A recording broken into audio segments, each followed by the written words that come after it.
Happy New Year! Happy New Year! Oh, Hello, no. That's what we do here. everyone. Yeah, that's what. Yeah, it's always a new year here.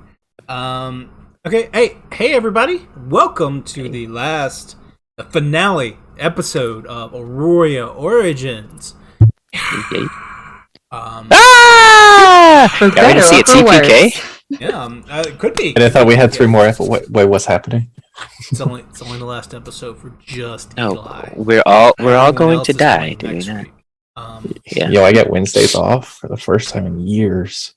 In Wow. years, we haven't been. It's been like 2 years since we've been doing this stream. Crazy. Wow. Not this particular, Wow. but everything on the Ink and Lyre channel. So let me tell you about Ink and Lyre because we got some announcements before we get going. So if you don't know, my name's Daniel. Daniel Hodges. I'll be your game master for the evening as we are telling the story of Trompery, one of the great gods of Aroria, who rose to power during her adventuring days, and we're currently taking part in a piece of her story. This is the last episode, and you can catch all the rest of them over on our YouTube. But before we get started tonight, a couple quick announcements. We want to shout out our partners over at Nine Realms Gaming. Nine Realms Gaming create tabletop RPG accessories like dice trays, dice towers, dice cases, that sort of thing. They make awesome stuff. They laser engrave some of their stuff. It's really, really cool. You check them out at ninerealmsgaming.com. Use our promo code LYRE10. You can get 10% off of your purchase. We also partner with Mithril Army. Mithril Army does this, many Kickstarters. They make dice. They make these little 10-20 things that you can put in your wallet, and then you can unfold them and roll them out, just in case you need to murder someone on the street with dice. I don't know. Like you just get an impromptu roll for initiative. It's like, let me do this. But they're great. Like a Pokemon battle. Yeah, it's like, is this guy challenging me right now? Here's my Roll level initiative. 5 rogue. Let's do this. So yeah, go check them out. They're awesome. They also made these Dragonheart dice. They got these Morningstar dice that I think are in pre-order. I don't know. But they're wonderful. Go check them out at Command Myth in Mithril Army. Shout out to Tabletop Audio. Makes a lot of our sound sets that we use in this. We also use Sirenscape to project those to everyone, so that everyone can hear all the music, which you shouldn't be hearing anything right now. But you will soon. And shout out to Tim over on Patreon, Tabletop Audio. That being said, this is Iron Valor, so we do things a little bit different over here on Iron Valor, so you can actually contribute to the chat with our luck commands and our blessing commands and all of those things, and you can actually help our players in the battle. They very much will need that this evening because it's very potentially going to be a difficult evening for the group, but I believe in the gods. Let's see. I think that's all I've got. So follow us on social media everywhere with Command Socials at Ink and Lyre on Twitch, Twitter, Facebook, Instagram, all the places. Ink and Lyre everywhere. Ink and Lyre everywhere. Ink and Lyre everywhere. Been playing around with new music for this session. If it gets too loud, let me know in the chat so I can adjust these audios. But someone will, I'm sure. Oh man, Max is out of dollar coin. It's gonna be tough. You weren't supposed to call me out like that. It's me every time, like literally every time. I'm like, let me go in. Never does. It never works. Never once. That being said, thank you all if you've been watching so far. The first 4 episodes. If you missed them, they're over on YouTube. But thank you to everyone who's joined us for this finale episode of Aroria Origins, and I certainly hope that you enjoy it. We'll be right back after our intro. Artist.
All right. So,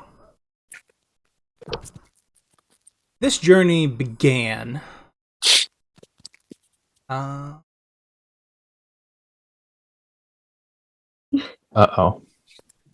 It certainly did. Begin. It's so fun. How did it happen? There it is. I knew it. So, our story began several months ago over in Aroria South, near where present-day Elderguard would one day be. And this is starting out great.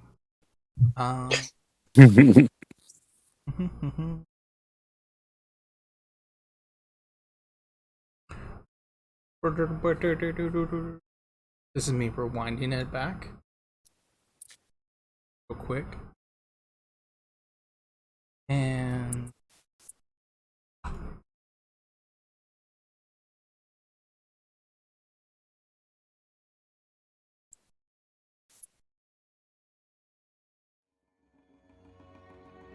our story begins Okay. probably several months ago in the southern portion of Aroria, which would one day become modern-day Elderguard. Our fearless heroes, Pendley, Dorian, Ernest, Ardeen, and Elista, were all traveling down to the city because they wanted to go to the beach, just like normal adventurers love to do. And as they left the woods, they came upon a large shadow beast, an elemental from the elemental plane of air where our dear Elista was from, and they saw a figure trying to get back to their campsite, but she was being hounded by this large beast. In time, the party joined the fray to protect the young lady, and they slew the great elemental and met Trompery. Trompery, one of the 8 gods of Aroria, one of the masters of the weave, yet to ascend. A elven woman, or an elven woman with long ears and gorgeous eyes. She took you all back to her grove, where she healed Elisa's arm, which had been almost disintegrated and frozen, paralyzed. Right, so she solved that, and she told you about a weapon that you all used to kill the beast, which was this magical spear that she had created in time. Now that spear was gone. She knew a friend who had a battery that you all could use to make another one, or another magical object of the same type. That's when you all left her grove and went to meet Randavi. Randavi, this great blacksmith of ancient Aroria, told you the battery didn't work. You could cast all the magic you ever wanted into this battery and it would not hold a charge. Doesn't matter if you were using Firebolt or Fireball or anything like that, it just wouldn't hold. You needed something that actually created, like the regenerative, the transmutative types of magic that actually make things that stay forever, that can't be dispelled. Those are the things that we needed in order to charge the battery to be able to make and enchant these objects and weapons. It's like, well, the story didn't end there, because the party came up with this idea that perhaps a mutual ex-boyfriend, I don't know how to say it, for Pendley and Elista happened to be a Hydra-like creature, something capable of regenerating parts of its body. Not. So the party, along with Trompery, headed toward what will be modern-day Krygos Lake in search Jiro, a Hydra that takes a humanoid form. They tracked the whole beast, the beast up the river to all the places they had seen it, and they found that it had been scouring the surrounding region for all the food it could, and that these displacer beasts were actually hunting for it on its behalf and bringing food to an offering table right next to where they are here on the upper bank. They discovered that because a whole bunch of Displacer's beasts came out and attacked them. And in the last session, Elista summoned a massive dragon to fight these beasts, as well as Penley and Dorian, Ardeen, and everyone else, banded together to fend off the Displacer beasts. Successfully, you beat most of them down to where they were ready to run. They were done with what was going on. Took off running. And that's where we find ourselves now. Picking up moments after you had all driven the Displacer beast from this land. Or from this beach, where you are now. So, as you all stand there, battle over, you searched the bank and you found these luck stones. They were in little bags. You found 3 of them. Pass out to people if you wish during this short, brief time. Because there's about a minute, maybe a minute 5 before something's going to happen. Because in the distance, you can hear something large, something maybe angry, you're not sure, making its way to you. You can hear the felling of trees, you can hear the splashing of large bodies of water, and the rumbling over islands as something is making its way to you. You have about 5 minutes here. So tell me guys what you were all doing as this creature is moving toward. Get the sense, anything this big, this area, probably Jiro. What do you guys do?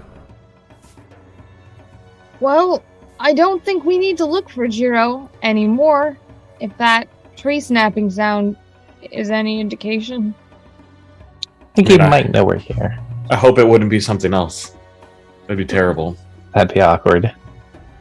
It would also complicate things a little. Maybe they wouldn't like each other. Just in case knowing it is him, not probably friendly. wouldn't. Is anyone hurt? Oh, Her? No, I'm doing Not pretty too good. bad. I think I'm okay. I mean, I'm not feeling my best ever, but I'm alright. Okay.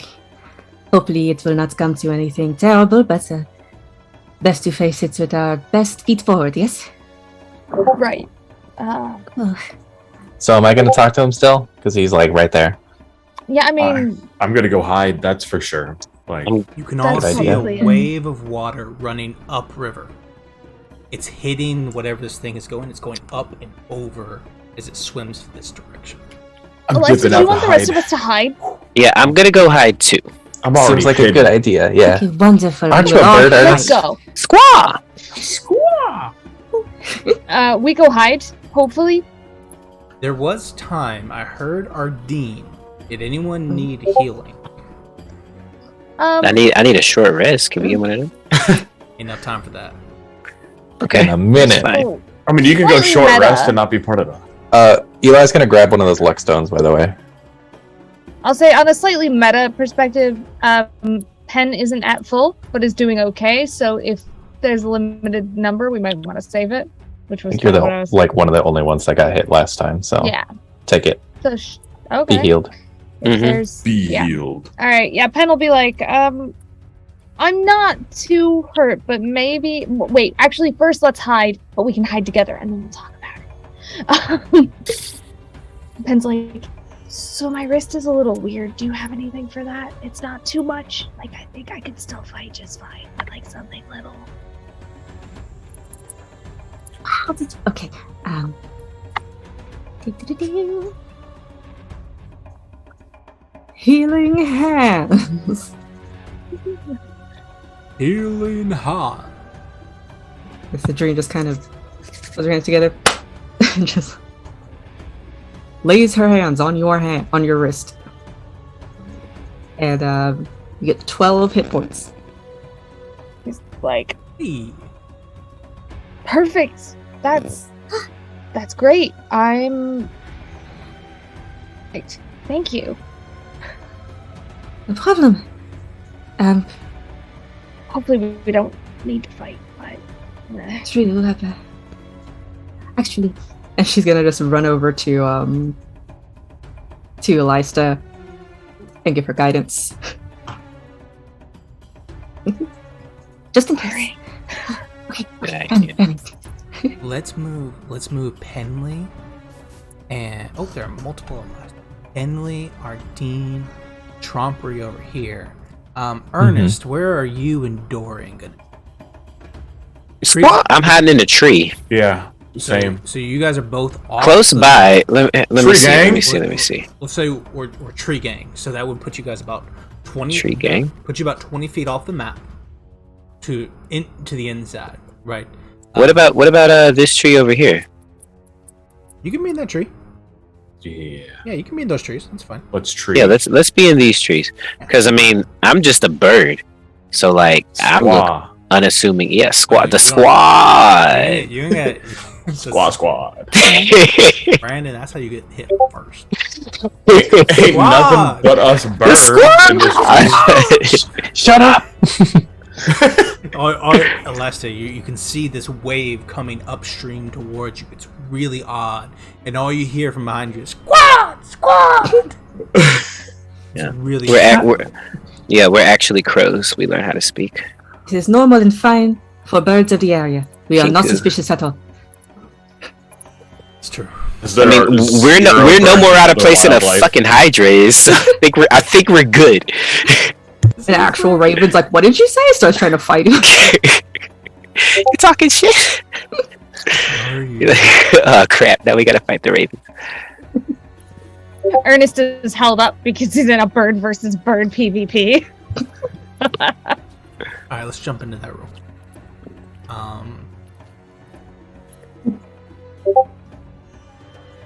It was a rather tight map.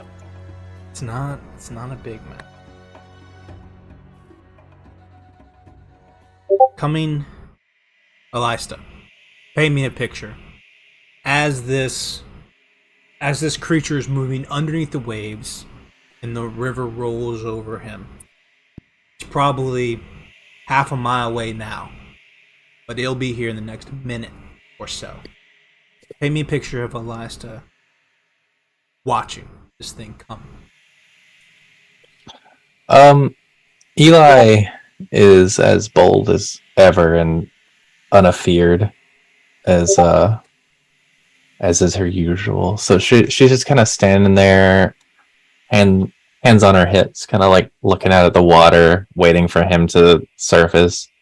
She knows he's very dangerous, but she's also not scared of him. Maybe she should be, but definitely doesn't show on her face at all if she is. Elista, as you stand resolute against the coming storm. Creature continues to move forward, ripping and running, gripping the ground as it scampers through the river towards you. And as it gets within about 10 feet or so, the waves subside completely. And approaching, stepping out of the water, is a humanoid figure. He's tall, like you remember. He's got shaggy black hair, yellow eyes, dark gray skin. He has this kind of like druidic symbology, kind of like tattooed and put into him. Looks like this. Like tattooed on his skin. He kind of slinks. His shoulders drop as he steps out of the water walking towards you. It's like one leg that he has is shorter than all the rest. He's a Hydra coming out of the water. So he's entirely nude except for the very cleverly disguised PG-13 camera angles that you get as he steps out of the water. Man, I can't see the best part. It's airing on the CW. We can't On show CW. everything. CW angles here. It's implied. Use your imagination.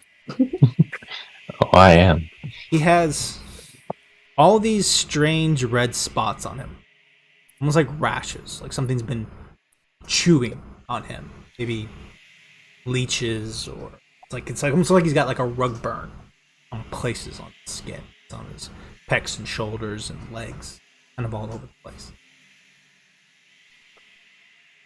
As he steps out of the water, you meet the yellow eyes. He says to you, "It's been years since the snacks came looking for me." Kind of bites his bottom lip. Oh. Is that all I am to you anymore? I can't complain. Famished. You really want to eat me? You know I taste like ozone. Takes a good look as he there's a second where it looks like he's about to grow again, get bigger, change, and then he stops. Eli, So you do remember me. they're flash in the eyes. You better have a damn good reason for coming here. I mean, well, I saw... Takes a couple steps forward. I mean, it's kind of hard to miss you, so I kind of saw you when I was passing by, and I kind of wanted to come by and apologize for how things went last time. I know didn't end the best, to put it mildly. Didn't end the best.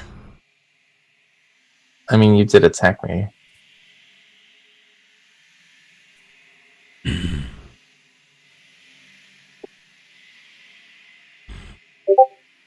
I'm sorry that I didn't use my words maybe as well as I should have, but I'm kind of blunt, man. You left me. You didn't call. I didn't have your sentence. You didn't down. leave a note. Nothing. It's gone. Kind of he starts to move around you, and as he's slinking when he walks, you can see that like part of his foot is like missing. He's walking around. Well, I'm sorry. I was just confused and scared at the time. To be honest with you, I didn't know what to say, but I felt bad how it went, so I wanted to at least hopefully be able to say sorry to you. I would like for everyone except Elista make a stealth check.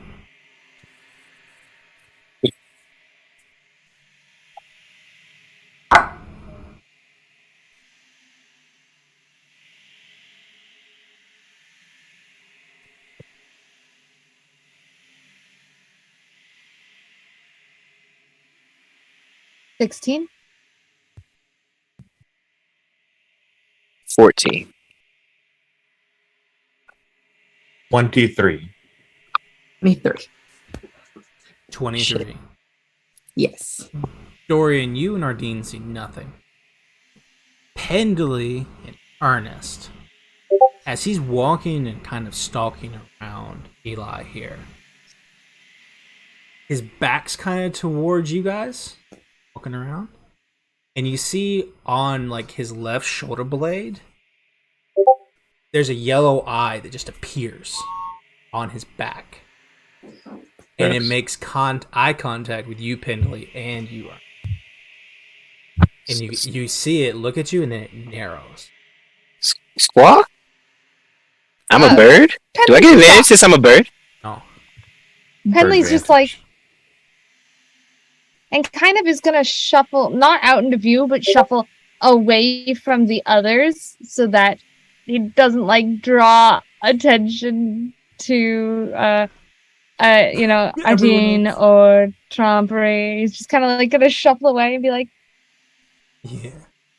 What are you doing? I'm a giant owl, right? I'm just gonna Are you a giant? something like that. I'm just gonna turn my head like as far away from him as possible, like you don't see anything. Like, I can't see you. You can't see. you can't see me. Bird logic. You came here alone to apologize to me? I mean, I was traveling with a group of people. But I wanted to apologize to you alone, yeah.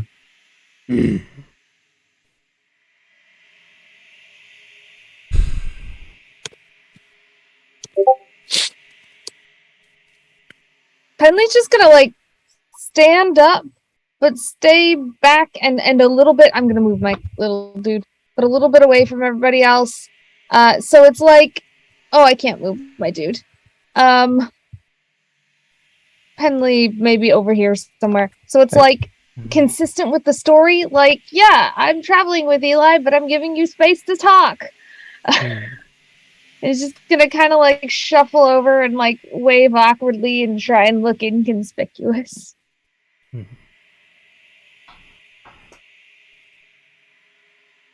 I don't believe you, Eli. And then he moves so fast. He swings around from over 5 feet and then cuts right in front of your face, Eli. Towards my face? Yeah, he comes over here towards you. He cuts around from where all your friends are and he comes up. He's within 5 feet of you now. I don't believe you came here to apologize. I don't believe you're sorry. And I don't believe you're alone. So maybe, and you can see there's a lot of hurt in his eyes. You're lying to him so bad right now. Deception. What? Because there's people right here? Yeah. Yeah. I said I was traveling with a group. Mm-hmm. So maybe, unless you want to be food,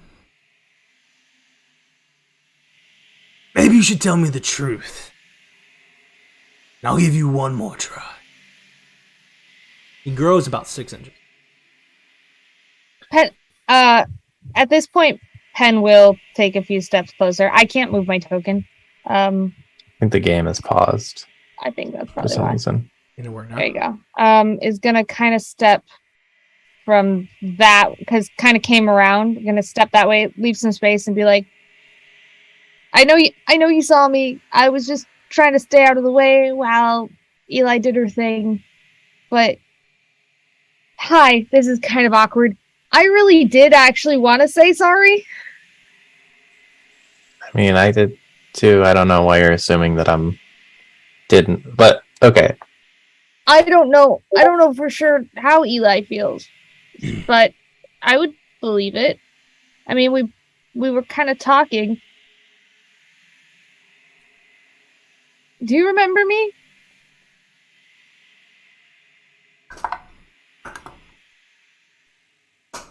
Yes, he does.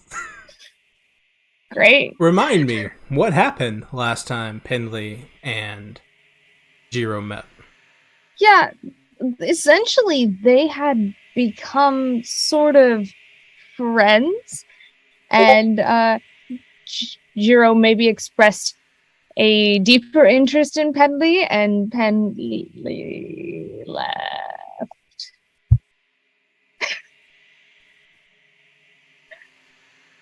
You say anything? Do what? I was like, did you say anything, or did you also ghost this man? I think there was probably like a discussion of like Penley. It was more of a sense. This is Penley, remember, who's a major moron in certain ways, and so Penley didn't quite get it. Was the big takeaway. It didn't fully sink in, and then things got awkward, and then Penley left. So there was a little more of a die down than having a fling and leaving, but probably still wasn't on the best terms. Penley never saw Jiro as a Hydra, I don't think. Or if they did, it wasn't because they were fighting. I think, if I remember correctly. I'm not 100% sure on that one. Let me get, from both of you, let me get a persuasion check. Right. Total for both of you is 20. So 20 total. Okay. I have an 18. I have a total of a 23. Total of a 23. Lots of great rolls. Excellent. We love to hear it. So what? This is just some intervention for people who leave me. Great. Listen, I came here because I was going to eat whoever tried to kill my displacement beast. And I just can't deal with this right now. I'm gonna leave. You can all go. Just get out of my swamp. Wait, He gets ready to turn around to leave. I don't want to see either of you or your bird friend. He's 10 feet tall. How could anyone not see him? Yeah, he's pretty big. He didn't understand what staying out of sight meant. He's a bird. But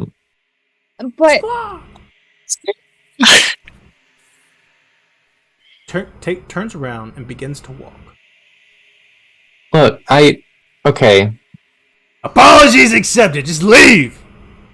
well, If the apology is accepted, can I ask a favor? Here we go. more than that, we do have a pretty cool thing happening potentially that you might want to get in on. Eli stares daggers at you. And Penley will look back and be like, you're trying to ask a man a favor? Would you see how hurt he is? We had a Come on. thing that we were trying to do, and we thought it would go a lot smoother with your help. If you're interested, it would maybe help all of us. And Penley's gonna kind of nod and say, she's right, but we hurt you. You have no reason to help us unless we can offer you something. I don't get hurt easily, but I think if somebody hurt me, I might think about not helping them even if it wasn't my best interest just because I was angry. What a very obvious way to put it, yeah. Well, I'm sorry, but sometimes you gotta care about somebody's feelings.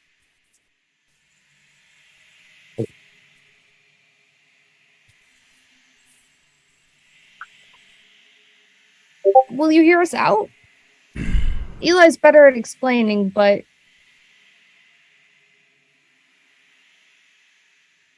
Turns around. He's back down to normal size. He's shrunk back. Normal humanoid form.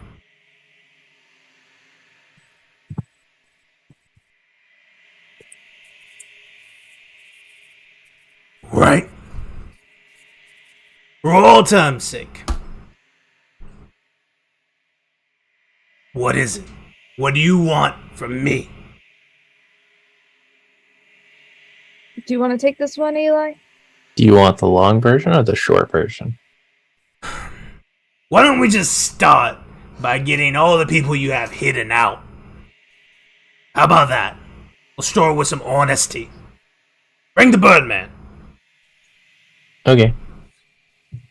Ernest, he'd seen you anyway, so if you want to come down, What a strange name for a bird.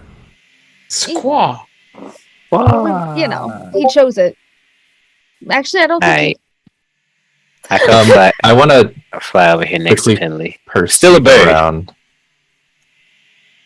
and see See, who I can see. I fly on top of this rock. Perch. Wave Okay. with my wing. Is anybody better than a 22 at stealth? Yeah. Pretty sure, Yeah, I think they both got 23. 23s. yeah, Ardeen and Dorian killed it. It's the lowest I can roll. I'm sorry. Dorian, Tromper, and Ardane are all hidden. So How far do we want to push this man's? We're Eli's gonna gonna call out Okay. for trompery and not mention. Henley was going to say something along the lines of probably after she calls for trompery, then Henley's going to say, look, we're helping someone out. That's their name. I don't know if they'll feel safe enough to come out, but that's the person we're trying to help. But we're also trying to help us. And maybe you, if there's something, And we could help you with. Yeah. You don't seem to be doing too well. Trompery will follow suit and she'll step out. She's not gonna explain or help, but she will step out so that it looks like more people have come. And there's more believability that everyone is. See, was that so hard? Could just call, send a message. You're our friend. Maybe we could have met for coffee. I don't know. You didn't have to I just didn't barge have your in stone. here. Didn't have to just barge in here. Well, not to be difficult, but we weren't really trying to hurt your displacer beast. They just kind of tried to eat us. That's what they do. They eat people and they bring food to me. Now, I don't want to push you all too hard, but I'm very hungry. And his eyes just almost lust to just destroy you all. Can I do an insight check? Yeah, please. I would like to know if something is off with Jiro. That's a great question. Don't give me an inside check. Give Okay. me a nature or a history check. You can also do nature or history. You sure I can't do it? You can do, it's just not as helpful. National Geographic check. You can do insight, Okay. it's just not quite as helpful. I'm gonna start with an insight. If I do okay on that, How about this? But you do both. okay. All right. Start with insight and then go to both. And then do the other. Nature or history. Insight's 23. Okay. Very good. We'll do nature. Is not as good. That's a 12. 12. Okay. So, insight, 23. Jiro is not a complicated Hydra. He likes to eat things. He likes to be left alone. And in general, he likes to swim. Right? So, one of the things about Hydra, so from an insight standpoint, he's exactly what you're reading. Right? With a 12, and having experience with Hydra before, you know that Hydra are insatiably hungry. And that occasionally, and Eli might know this, but Penley definitely does, because they hung out for a while. Sometimes, Jiro would get so hungry that he would chew his thumbnails. And then Jiro would get so hungry that he ate part of his thumb. And that you once caught him chewing on his arm, just biting it, sleeping. And as you all look at Jiro, it's very clear he is almost all skin and bones. He is as far close to malnourished as a Hydra can be.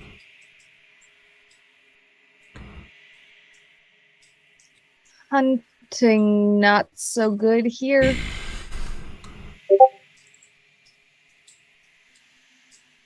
Look, I'm just really good at hunting. These things just don't make enough.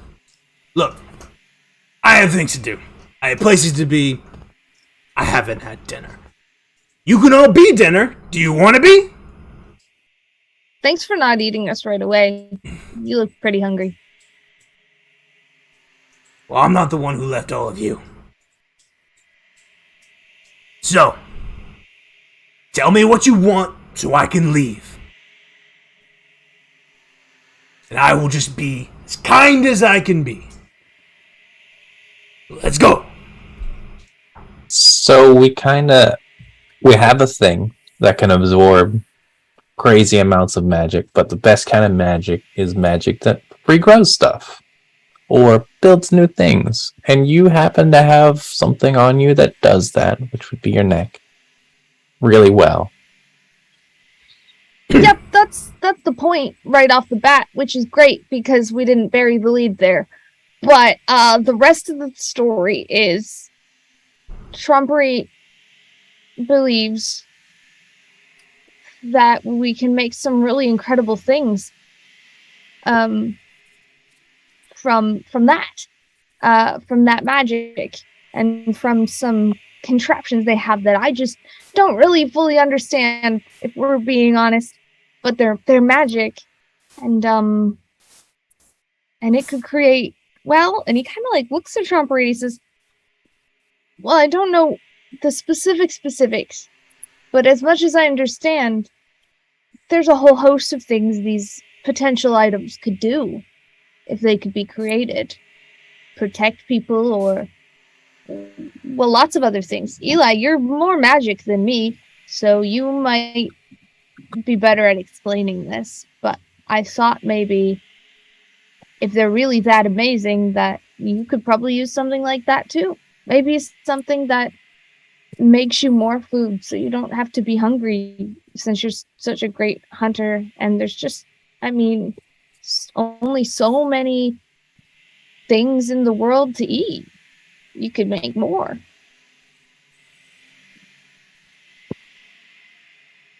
Right, Eli? Is that how it works? I mean, magic's really crazy, and the kind of magic we're messing with is very strong. So yeah, probably. Would I know how to put it together? No, but I'm pretty sure Trompery could.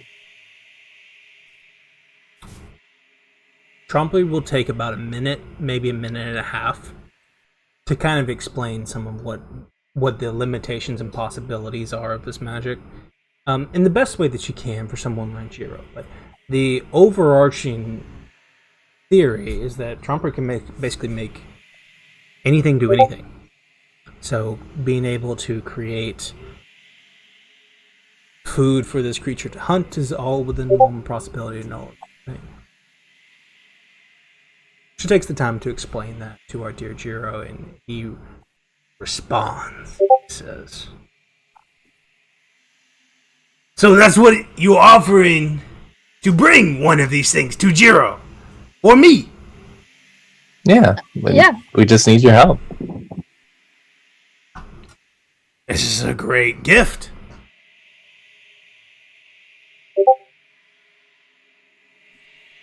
But you know what you'd have to do to help, right? It's No. oh. What do you need? Well, I thought the neck you thing. you just need to. I can show you. You know how you have to just. You know how you regrow your heads when you're bigger, right? when you say that, his eyes narrow. Yes. It's incredibly painful. Yeah, It's that how was. I only have so many. Oh, really? Yes. Oh, I didn't know that. It's only a fraction of what you'd have to go through, and I know it would be a huge thing to ask of you. And he produces his thumb, and he's like, "We chopped this off yesterday, and it's back. How cool is that?" It did hurt, kind of a lot, but it was worth it. Yeah, I heard him scream. And look, it still does all of the things a thumb does.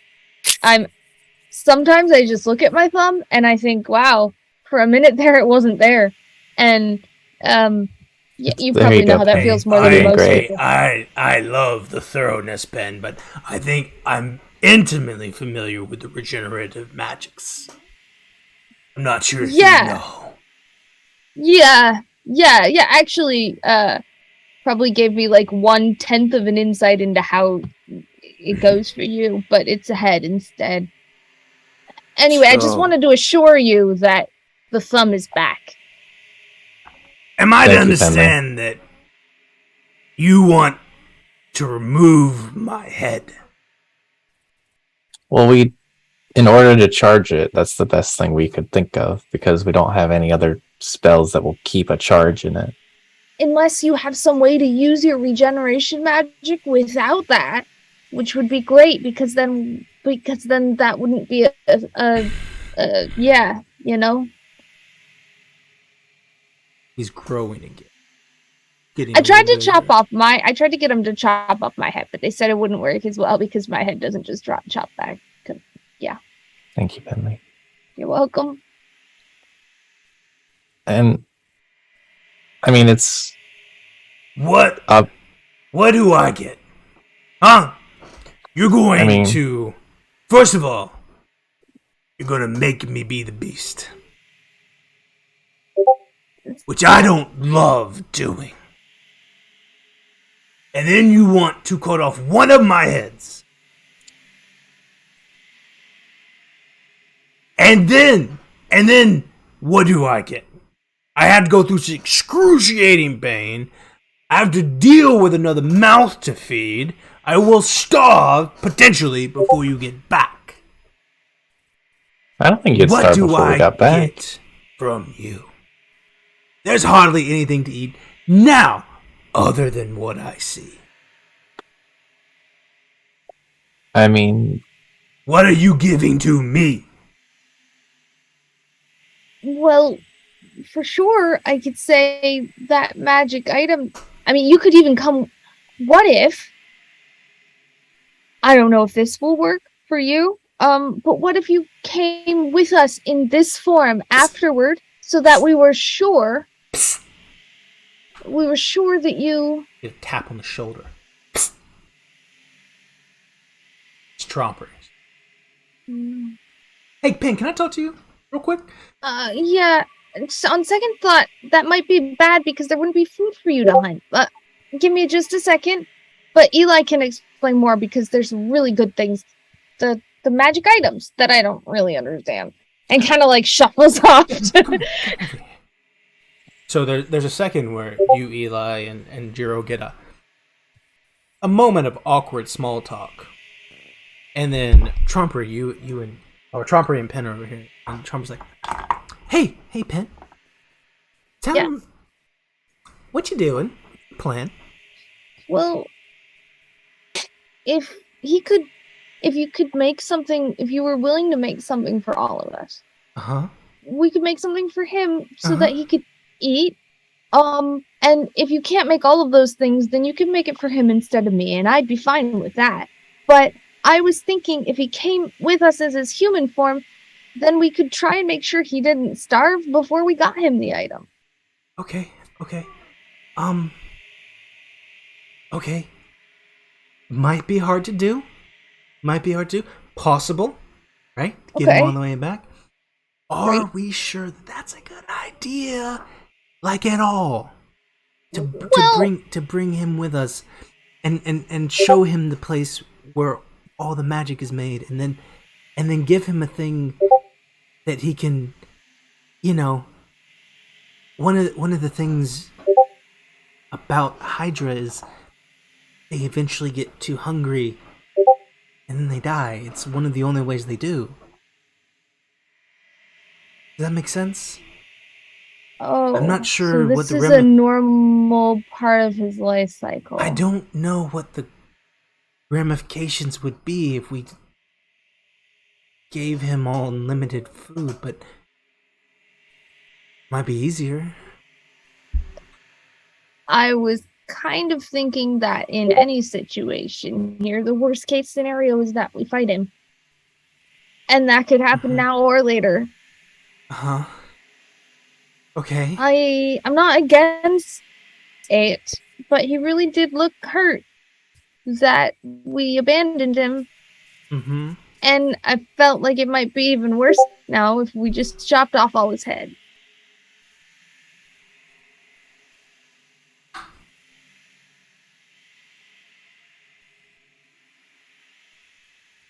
Also, I mean, we're pretty small in comparison to him when he's a Hydra, and maybe he will feel the way about us that we feel about ants, and I'm a little concerned.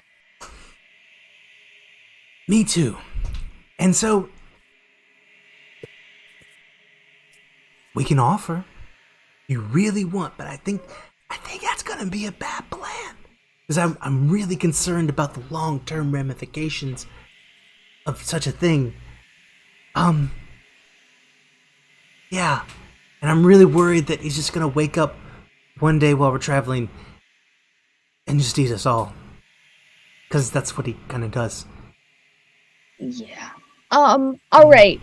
Well, maybe we can go with the original plan mostly, but then also tell him that probably he should probably stay here and hunt because he has his displacer beasts to help him. You know what? That's a good plan. Let's say this.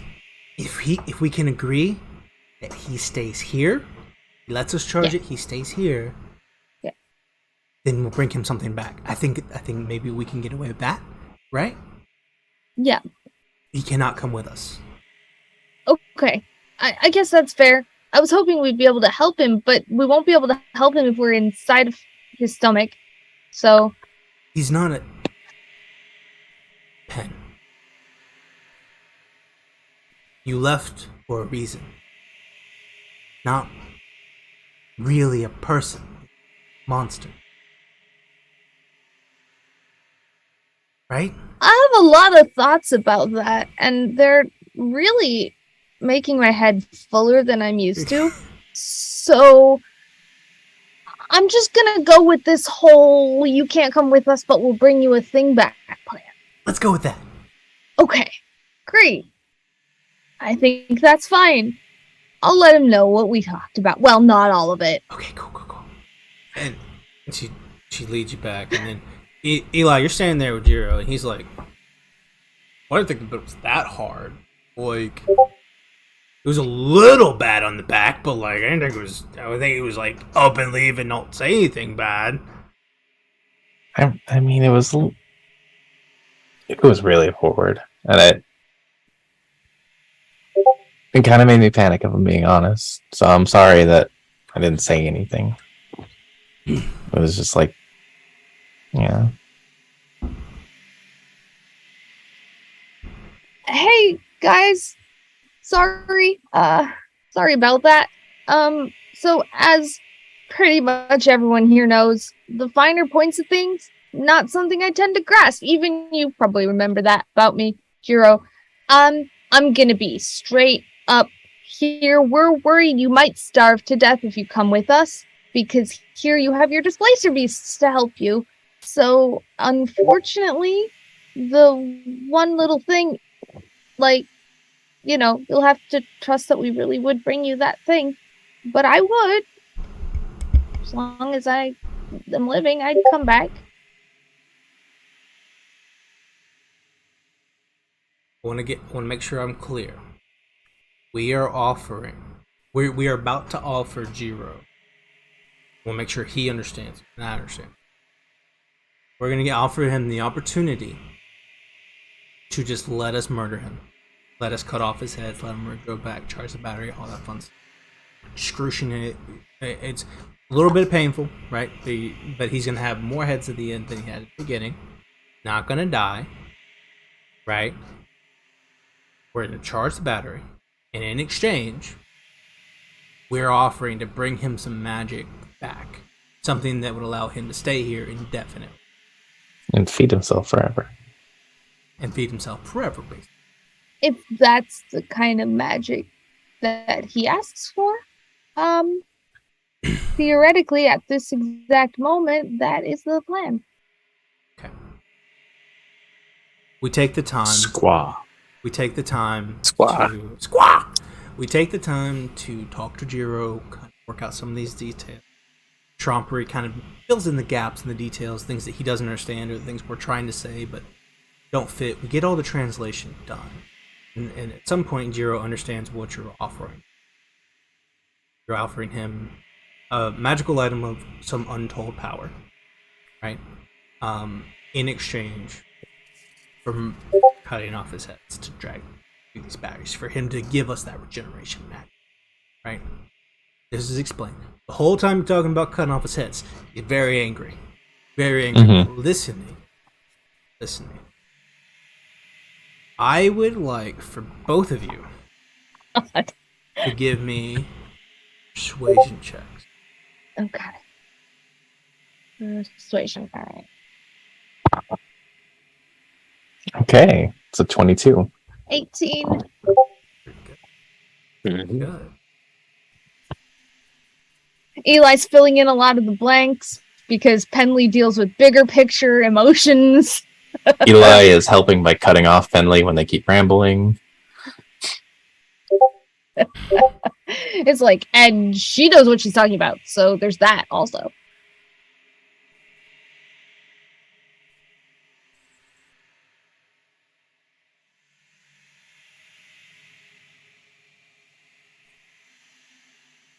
What if I die before you come back? What then? He How'd you die? Just starving? He looks down at himself.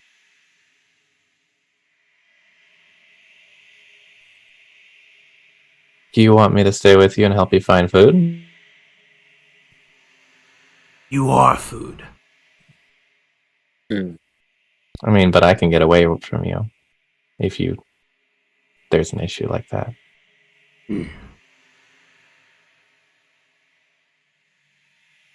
Here's what We're I not a want. lot of food.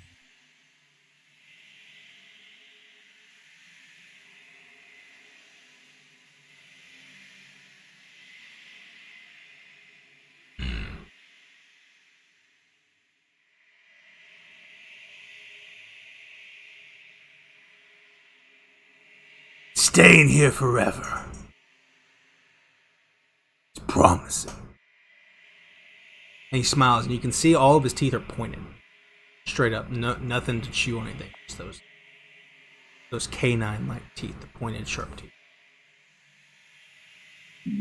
You could bring me such an item that I would be able to stay here forever.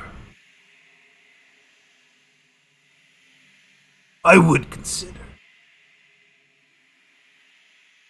But I have no trust. Either of you or these people I do not know. That's fair. So I want something else. While I wait. What's that? He reaches I out. already offered to stay. He reaches out to touch your hand, Elista. And it kind of, there's like a little shock, static between the two of you.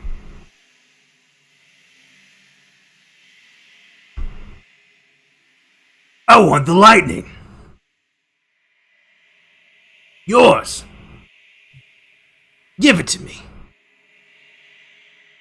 Is that possible? Give you. You want me to teach you how to use it? No, I want you to give yours to me. Because I want to be able to slide through the river. Shock and slay anything I want. This entire watershed under my control. I want to call the lightning. You'd have to take that up with my boss. I don't know if you can take that out of me, because it's kind of me. What I want. It's what you're asking of me. Yeah, but I won't. I'd die if you took all that out of me.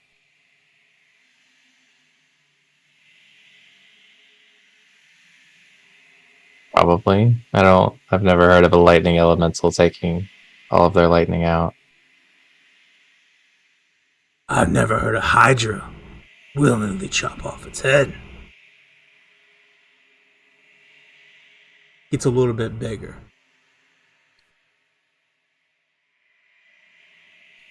Give it to me. Never use it again.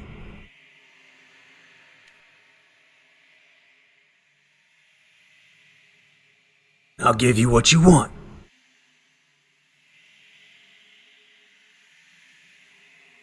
You hear his stomach growl.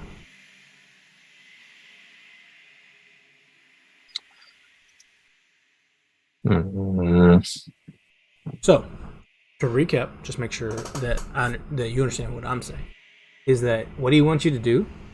Is like give him all of your elemental powers, everything that makes you who you are. It'll completely sever you from the airplane as well, and your patron.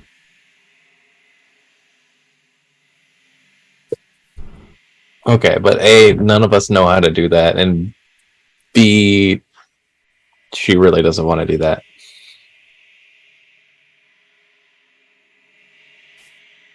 Just say no, Max. Well, that's what I'm about to say. She looks back at Is it gonna kill Elista if she does that?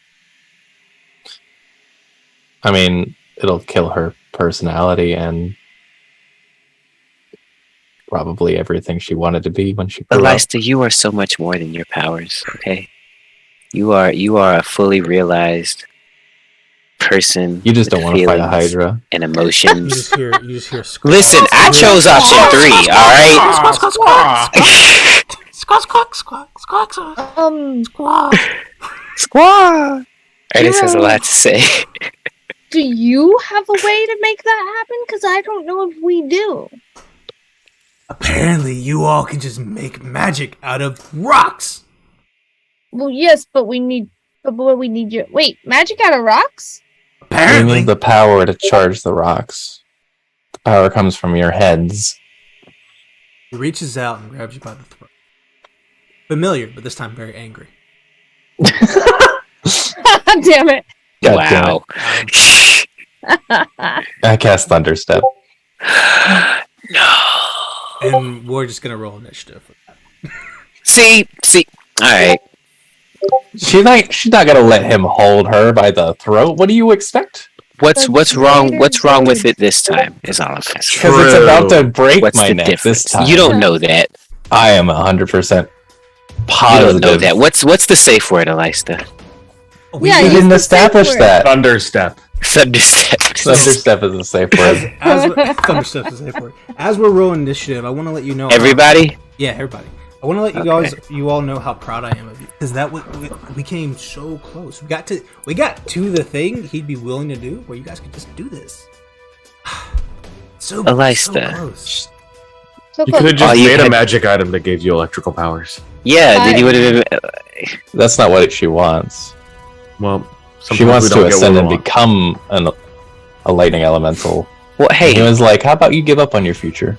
Yeah. dreams What is the future? change, okay? Yeah, Ernest. Yeah, dreams Mister, I change. want a fucking clearing of trees to live in. That's a simple request. Yeah, mine's not. Well, whose fault is that? So, real quick, Sacrifice. as we were watching all of this escalate and grow and get to the point where it ended up, you all had moments beforehand. Was there anything you wanted to cast or do any sort of spells from the shadows before we started combat? I remember saying that. When we I think chose- Trumpery had a thing to like make us resistant to acid, right? that'd be I'm a nice. fucking bird, so. I don't think that helps here. Can I rage? Yeah, if you want. Well, I mean, that was Bird rage? Bird rage. Yes. Pulls out his Angry birds. Angry birds. Ah! All Where right. How close are we? Giant catapult come from? So How far are we? Everyone is here exactly where they are. Squares are 5 feet, or hexes Okay, are 5 further feet. back here. So here we are. Now, Elista, you cast Thunderstep. What happens? her eyes glow with a dangerous energy as he grips her on her throat, like very non-consensually for once. And the whole air around her like gets enveloped in like a bright blue sphere, and crack, she's gone. He needs to make a Constitution saving throw. 25. All right, that'll pass a little bit. He takes 8 thunder damage, Thunder damage. and I believe that is halved. It was 16. There was a thing for storm sorcerers. Let's see.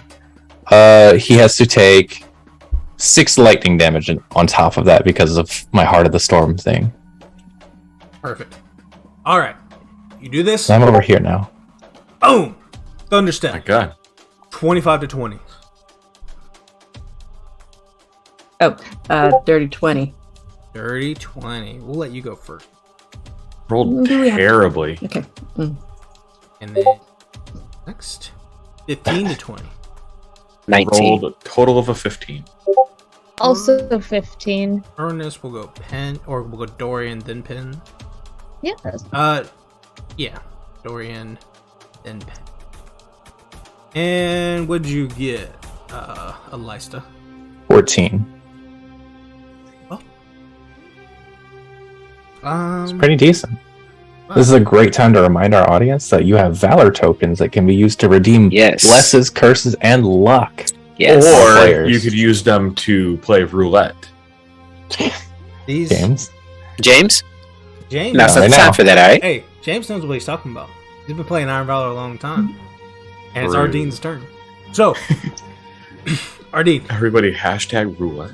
you are in cover, meaning that the creature cannot currently see you. Right, so you're completely you're not surprising the creature because it can't be surprised because everything can see it.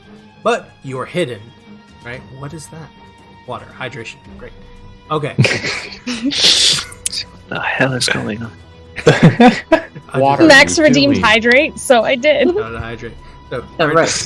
Ardeen, Jiro cannot currently see you, but it's your turn. What do you do?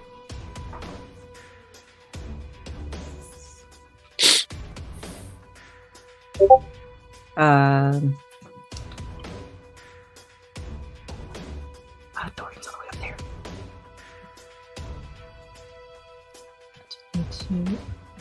Real quick while I make sure that this.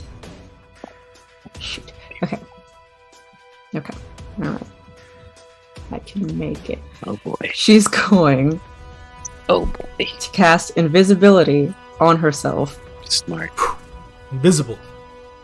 run over to where she knows Dorian is, Mhm. and cast it on him as well. So, run to where Dorian is. Bam, bam. Both of you are invisible. Yes. Right? Got it. Yes. All right. Dorian, you want to be invisible? Sure. Dorian, you're invisible. Dorian's Ardeen, never been invisible before. You don't even notice. You Can't see you. You're just both of you. You're both invisible now. When you're invisible, can you see yourself? No. Yeah, can you see other people when they're invisible? Okay, so it's just air. Yeah. Air came up and now I can't see myself. Yeah. It's kind of like You just hear Ardene's voice. They can't see us. I can't see us. Eh? You can see enough to give him hell. Go! All right. Cool. So that's your action to cast invisibility. Do you bonus action for anything?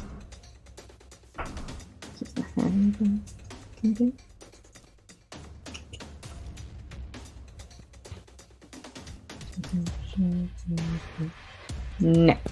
No. Perfect. Okay. That brings you on to Jiro's turn. Jiro Awesome. Here we is going to head back into the water 5, and then he's going to crap. move over about 20 feet over here, and then he's going to cast a spell.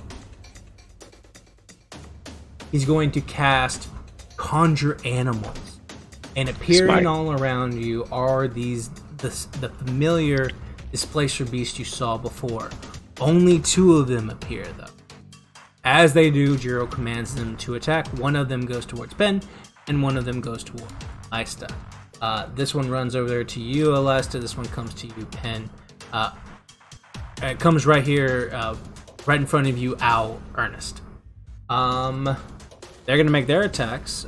Pen does a 24 hit. Yeah. What about a natural? Yeah, that hit. What about a natural 20? Yeah, that also hit. Okay. You take.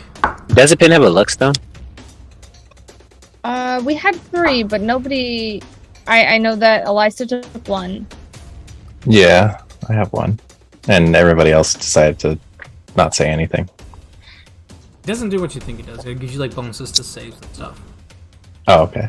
It's not like a luck point, but you take 23 points of bludgeoning and piercing damage I love that. as it comes across, and it just breaks into. Well, now I gotta go save Pin. Elista is a 19 hit. Hang on a minute. Let me check. About 18. +5 bonus to AC. Shit. Those both hit. Yeah. Okay, so you're gonna take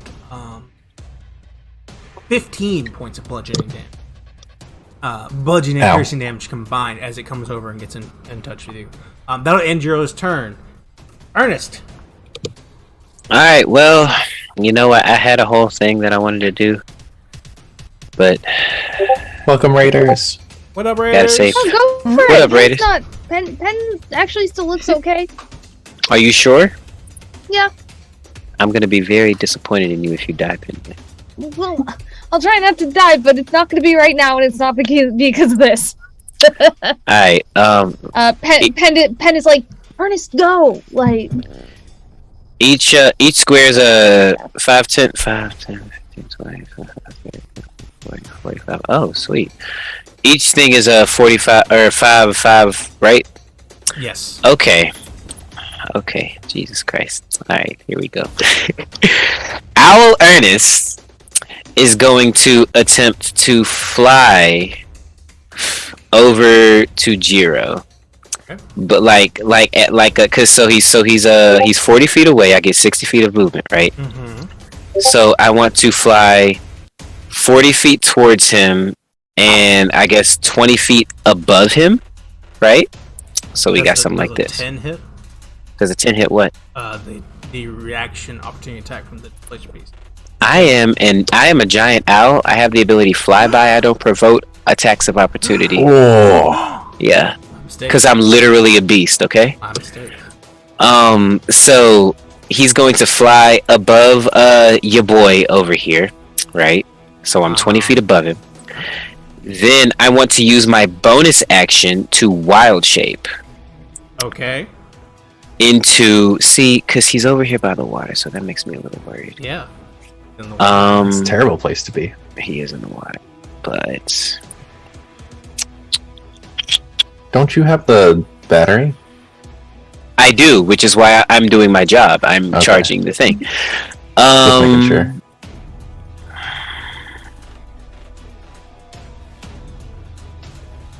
Hang on, I'm reading. You're wild shaping into what?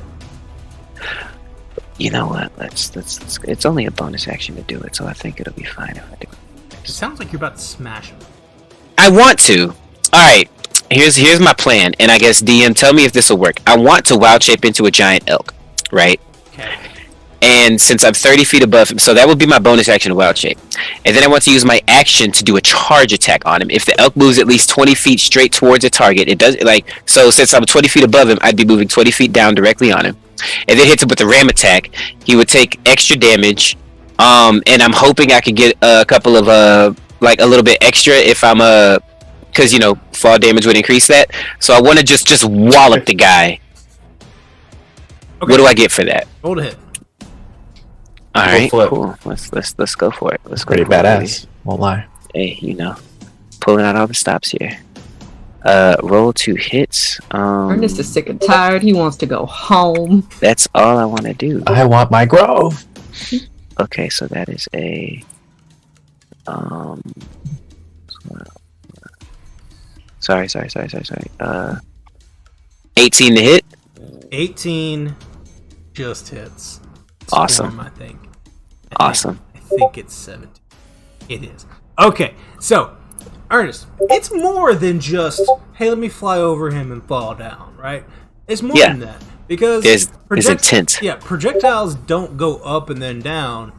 You launch like an arc. It's like you hit him with an elk baseball, right? Yes. So you're flying up and over, moving your 40 feet of movement speed.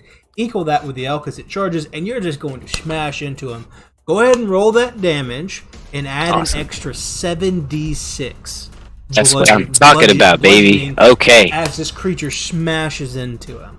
that's what I need. I love it. I love it. Now you are also falling a little bit, right?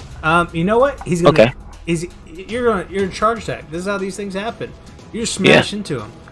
He's gonna catch you and fall in the water. There's no damage here for this elk. What'd you get?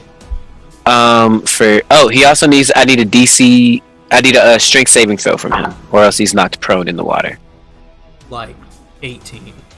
Oh wow. Okay, yeah. The DC was 14, so he did that. He's real strong. Let's see. Ram. You would Okay, know. so 2d6. So you said regular damage Do your normal plus my damage charge damage plus my how many plus d6? 7d6. All Okay. the clicks. Oh, you hear that? Yeah. Meanwhile, Alright. Crystal's place redeemed hydrate if anyone has their water on them. Okay, so 2d6. It's not water. 7, 8, 9, 10, is a 11 liquid. It's d6. not hydration. I mean, it's Come on, hydrating. baby. Oh, I see other not a parts lot of of ones, which is great. So that is so I rolled 33, but I get pluses. 33 plus I can't believe you're about 37. 37 total points of damage. Yes, All right. So and I have the battery on me too. So yeah. Well, you might notice that he's just a person right now. Doesn't Yeah. have any hits. okay, fine. I mean, observation, right? Observation. Like, Yeah, he's a yeah, person. true. You don't- Cut you don't off have- his one head. he only has He one doesn't head. grow it back. I just know I need to be close to this dude. You So- you are. Ernest more just actually well- kills him. He just dies. Yeah, awesome. Whoa, wait, we needed him. 37. He's making death saves. He's fine. Drop to 36, halved to 18 on this concentration check for conjure animals. Oh, sweet. Yeah. That's 17. Yo, get those displacer beasts out of here. Let's Then- get it. You know, Jiro, and I don't think anyone expected the owl to throw an elk. Jiro. Right. And when it did, it surprised Jiro so much that both of these beasts concentration falls and they disappear. Now y'all get over here and help me before he transforms, okay? Whoa. I want him to transform and then hit him. That's So- Hey. true. One thing at a time, okay? So that's full movement, bonus action. You elk shot him, and he takes all that damage. Yes. At the end of your turn, he's going to take his first legendary action. Okay. What he's going to do is he's going to bite you. Does Alright. a With his His human piddly human mouth. yes? Hang on, it let me- opens up like a maw, and, Oh! and he like it like shape change opens too wide. Tries to bite him on the shoulder. Okay. I think it's gonna miss though. That's a oh, maybe not. I rolled an 8. That's a 20 Okay. hit. Yeah. You rolled an 8? You just wanted to flex, didn't you? I'm just saying. I rolled an 8. Does Pardon a me? 20 hit? Yeah, of course a 20 hits. I'm a just giant elk. I'm just asking the question. 13. There's a lot of meat on these bones 13 right now. points of How much? damage. 13. Okay, so I am raging, and as a bear, I take half of that, right? Yes, that's correct. So 6. So 6. All right. There's now less meat on those bones. There's less Yeah. meat, and he is eating good right now. I mean, your boy did say he was hungry. I hear his stomach growl. Dorian. Oh. Well, I'm gonna invisibly fly over. Do you also want to turn to an elk Yes. as you fly over and smash? I polymorph. Let's go. A He's just a 5-inch bigger elk. elk. Just- We all drop ourselves as elks on top of Hero. Alright, so here's the thing. This is the improved Falling version of the elks. tactical whale. Elk. Tactical fighter bombers. elk. I'm gonna, Elk fighter bombers. It's a charging attack. It works. It I'm works. gonna get over here into this tree and just prepare because we're waiting for heads. Okay, you're waiting. You're holding an attack, ready to attack. Yes, we're waiting for head opportunity. Got it. Perfect. So no head? No head. Not right now. There's only one Not right right now. It's not enough. Well, he knows we want the heads. He knows. He we does want know we want so- it.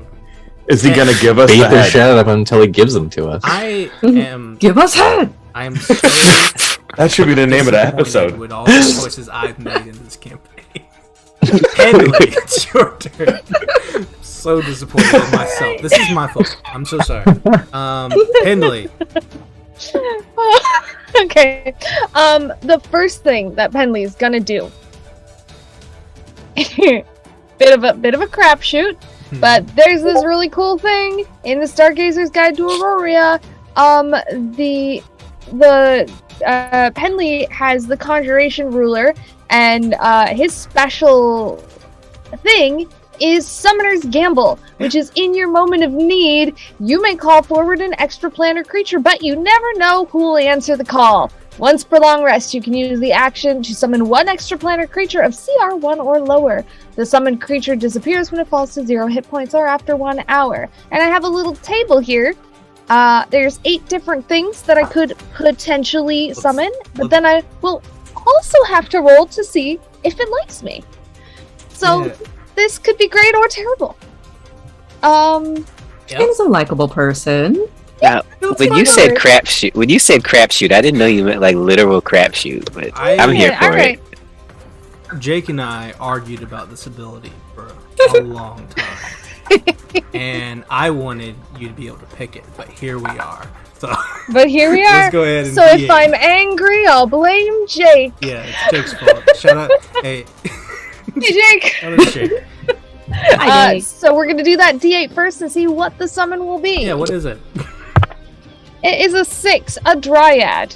A dryad. That's okay. Dryad. Oh no, Now, she's good. Let's see if it likes me though. Come on. Surely it does, right? Surely it does. The creature is ambivalent towards you with a 2. As part of the summoning action, you may attempt to convince the creature you are an ally with persuasion, intimidation, or animal handling if appropriate. DC 14 on a failure, the creature will attack or flee at the GM's discretion. So, Oh no, she's hot and indifferent. So she shows up hot. Oh, just my type. Like a little bit standoffish, not really paying attention. Pen's like, hey there, my name's Pen. That's irrelevant right now. We're being attacked by a man who's a Hydra. There's a little help.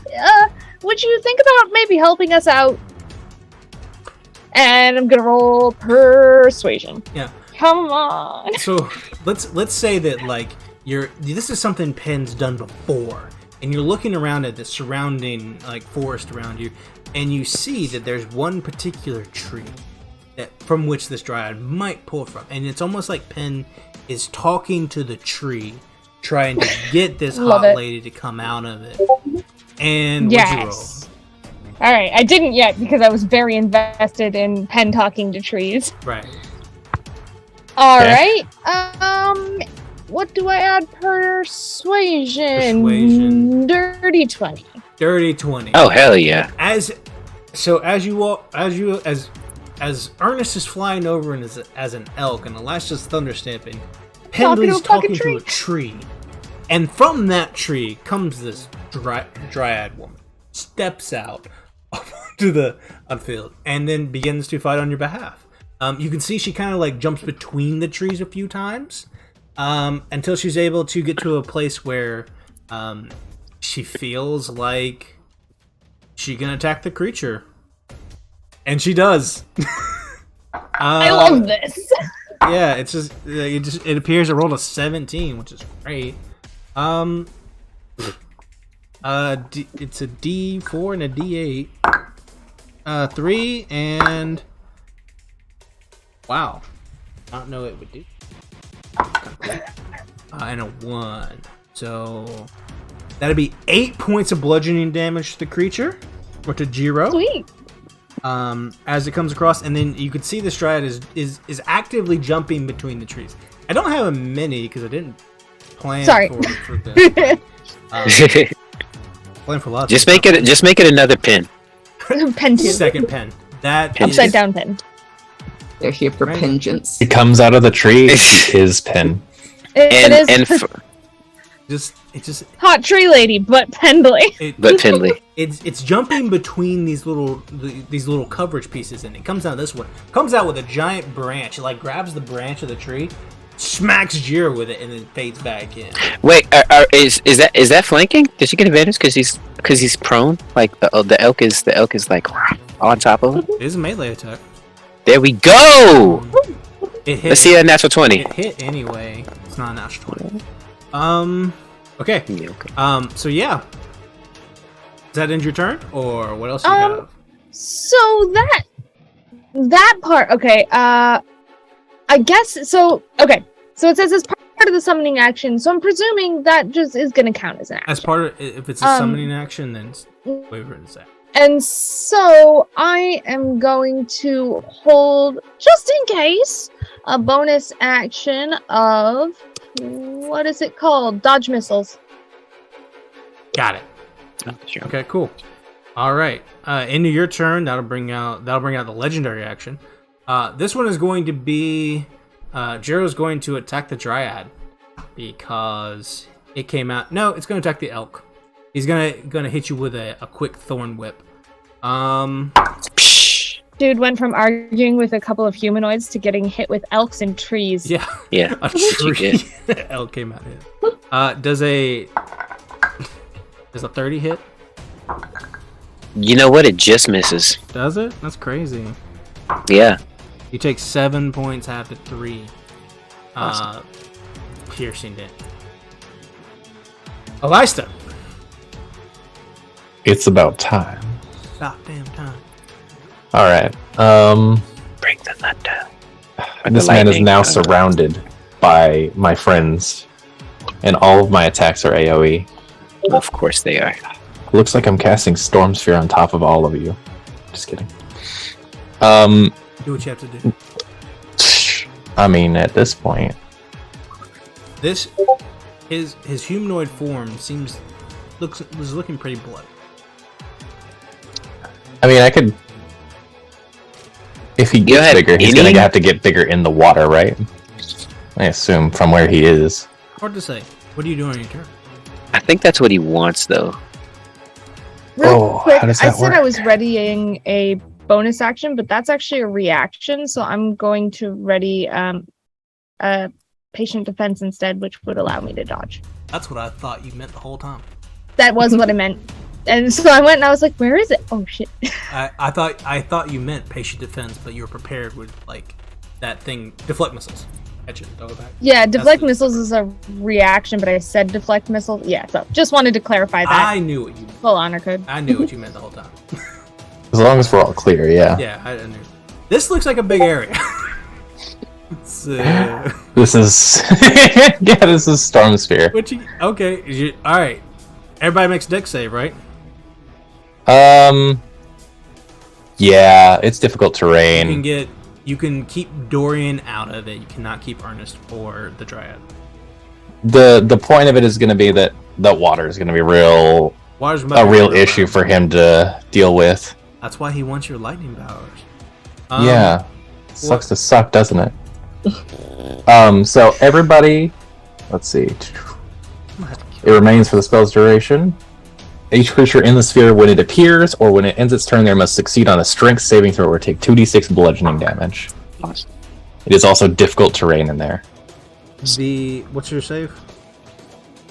17. The Hydra fails, but the Dryad succeed. Well, it says strength saving throw? Strength save. Yes. Ernest. Come on, Ernest. Crap. Oh, Ernest. I rolled a 1. Ernest. You're actually gonna take 46 because you're in the water. What? Yeah, no. Wait. Just like take 46 lightning along with Jiro. So give me that 2d6.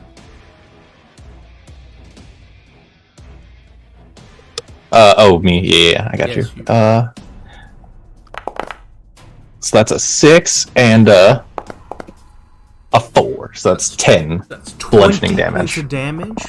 Half to 10 for you, Ernest. He's looking real. You have damaged me more than anyone else in this game right now. You're welcome. I am not. There's happy with also the a bolt of lightning that's about to streak towards Jiro. With what? From the Storm Sphere. Okay. I activate it as the rest of my turn. Ooh. So I get advantage because he's inside of it. Mm-hmm. And does a 18 hit. 18 does hit. Cool. He's going to take how much damage? Mm-hmm. It doesn't say. Where is 3 it? points of damage. It's going to take 46 lightning damage, which is doubled because he's in the water. Mm-hmm. Wow. I like this spell. Oh. He's taking 33 points of lightning damage. 33 points. Okay, that's. I'm fine with it now. 33. The Storm Sphere looks angry. 33 half to 16 for you. With that, Jiro who wanted to get more spells off before this happened, falls into the water. The storm rages, and I think it's difficult terrain. I don't think you can see inside of it. It's all choppy and It's all choppy, so it's almost like you're looking through like a staticky TV screen, seeing what's happening inside. And from the inside, rising out of the water, is this large form. And it begins to rise. I'm gonna put it on the Twitch stream. It's like you only see the silhouette through like the lightning strikes. Like you see it. Exactly like this. And as he comes to appear, he's this beautiful green and yellow Hydra. It's like mossy and almost mildewy color, like the color you would see, like stuck on rocks in the river itself, as if he had been staying down there. Just those bright yellow eyes follow him. He has 7 heads as he comes up, rearing out, and you guys, those of you outside, probably see 3 or 4 of them come up and out of the storm sphere as it grows, expanding past its capacity. And Jiro drops to his Hydra. How big is he? He is huge. Huge. Okay, cool. He is Like game wise, like he's classified as huge. He's classified It's as, a monstrosity. gargantuan. I think he's. I don't know. I hope not. Can't grapple a gargantuan. He's classified as. I think Sweet. he's not gargantuan. Huge, okay. He's definitely not gargantuan. I think I've. He's got a him big as boy huge. though. Yeah. Cool. So, and then there you see him coming up, and that's gonna end your turn, last, unless you want to move. Woo! That's a big boy. I believe that is my I can't even get to my token. Oh, there he goes. Damn, boy, he's thick. He's so fair. That will Oh activate. Lord, he coming.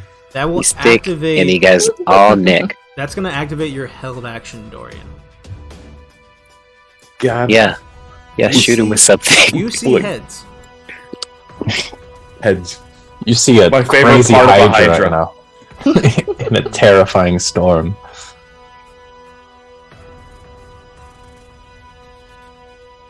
You take one of my psychic blades. Mm-hmm. I'm gonna make an attack from here, from the trees. Throw it. You're invisible, so roll with advantage. Until the attack happens. Until the attack. So roll with advantage. You can get all the sneak attack stuff, assuming you hit. 21. 21 hits. Awesome. Good to know. He's not invincible. Cool. I rolled a 1 on my first damage die. Yeah. Good. Nice, nice. That's what we like to see. I love to see it all the time. Where's the sneaky sneak? I think this dryad just took like 30 points of damage, right? 33 points. Why? Because he's in the storm sphere, right? Mm-hmm. I thought that was a lightning bolt that did the They hit 33. 0. That's right. The storm sphere did like 20. The storm sphere was 2d6 bludgeoning damage. Right. And then it was less for her because she's... Oh wait, bludgeoning? Yeah, it was supposed to be bludgeoning. So, you know... So is the bludgeoning damage not doubled by the water, right? Because it's not lightning damage. I mean, that's what I thought, but Daniel was like, double it. We're going to leave it where it is. Okay. Okay. We're going to leave it where it is. I'm not going back. It's electrically charged I'm not going wind. back now. The Electrically charged bludgeon. We missed our moments, Max. Penley, It's fine. It was cool. As Dorian is rolling these dice and getting us a total, Penley, you feel the dryad has done its work. It came in, it got its hit, it was preparing to do other stuff, it was ready to fight on your behalf. Whatever has happened, a Hydra just appeared, it said, nope, back at the trees, gone. Said, damn, Fair that's a whole lot going on there. It is out of hit points and it's done. So the sneak attack damage was 22. Awesome. And then what was the regular damage? 6. So total of 28. 28 Let's go. damage. Dorian! And with Good that, job. It's like an Elden Ring when the dragon head falls out. Right there beside you, Ernest. You're currently an elf, but dragon head lays right beside you. So how does this work? there are 5 rings on the there are 5 rings on the battery, They're on my antlers. like strung between, Yeah. Or no. Like the rings are literally on my antlers. like they're hanging off each one. Cool. Yeah. One of them begins to glow, and it begins to Awesome. glow this yellow kind of energy that almost matches Jiro's. Or actually, Awesome. nothing happened yet, because the head just got cut off. Okay. Regenerate. Nothing happened yet. Oh yeah, that's right. It happens when you regenerate. Okay, cool. Oh, So it's just a vicinity thing, right? yes. And right now, Awesome. nothing happens. So 38 Awesome. points. Oh, we totally got this, guys. 28 I have a points of plan. damage. Guys, we're killing it. Yeah, The you point, guys right? are. Okay, You can still use those blesses because they're really cool in chat. that's your held action. That is the end of Elastis' turn. It's going to go ahead and use its last. It will use its last legendary action to go ahead and make a bite attack against you, Ernest. Okay. Elk, friend, does a natural 20 hit. Yeah, I am rolling really well right now. you are, Let's and go. I am upset Should stop about that, it. maybe. Yeah, You don't have to Unless do that somebody anymore. wants to give me luck. don't give me. Actually, I don't even think that would change a natural 20, would it? You'd have to re-roll it. So yeah, luck. 29 Too points late. of piercing damage. Have Ouch, 14. halved. So 14. Mhm. Okay, let me make sure I'm still a giant elk. There's real no quick. way you're still done. Probably still an elk. Giant elk got 42 hit points, bro. I've taken like the most I've taken is 10 from. I think I've taken like 15 total. Okay, plus this, right? Oh, Plus the Very- what? How much? How much did you say it was? it was 29, half to 14. Half to 14. Yeah. got, So like, one more. I'm still a giant elk. Yeah, I've got like 1 or 2 more attacks in me. Awesome. That'll end its legendary action. Ardeen, you're invisible. There's a Hydra right there. Okay. I'm no longer invisible, right? You're no longer Nor. invisible. Oh no. I can see myself again. Oh, sweet. I can just change it here. That's nice. Squaw.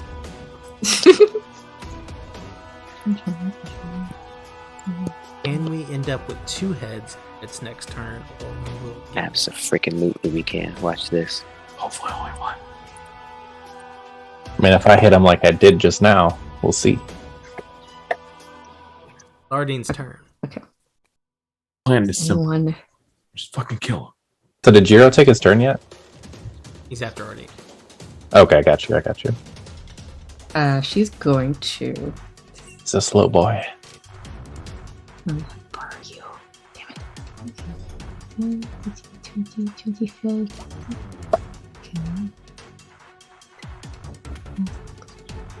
Sorry, I gotta do math. Everybody moved. Okay, she's going to take out her little drum from and just start playing a little song. Okay. Little songy She's song. gonna bestow a song, to bestow a tale onto Penley. Let's see what that is.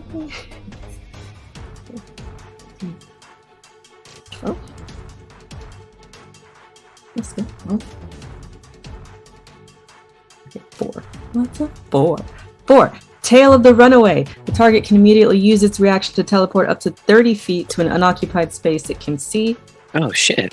When the target teleports, it can choose a number of creatures it can see within 30 feet of it, up to your charisma modifier, to immediately use the same reaction. And my charisma Dang. modifier is 4. Who are you giving that to? So, Pen, right? Pen? Yeah, they're close enough. So Pen, you can move 30 feet, right, wherever you want to be, and then when you land, you get to designate 4 creatures to do the same thing, right? Sorry, I have a question before we continue. Mhm. What's Trompery doing? Hanging out. Wait, what? She hasn't gone yet. We Wait, skipped the first We turn, just didn't did top of the round. I did. Yeah. She can go Okay. first. She can go next.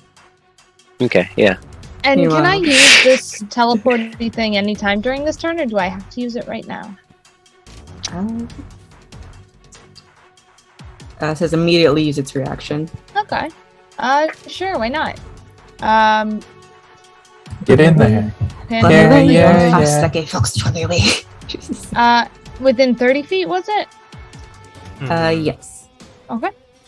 Penley's gonna go there, make sure he's still on the land, and he will pick. Yeah. Whether or not you want to use it, I think is your choice. But we'll pick Ernest. Does anyone want it? I guess. You probably Wait. I don't need to teleport. I'm right where I need to be.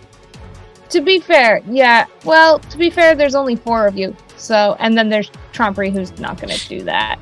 So They have to be allies. The teleporters. It just says it can choose a number. Don't of move the creatures Hydra. It's where it can needs see. to be. Oh well, yeah. I guess the storm sphere. That is a good point. Also, I would say that the way it was written sounds like the person gets to choose. Like you get to choose where you go. I don't have to choose where you go. I'm not sure if that. I think that's correct.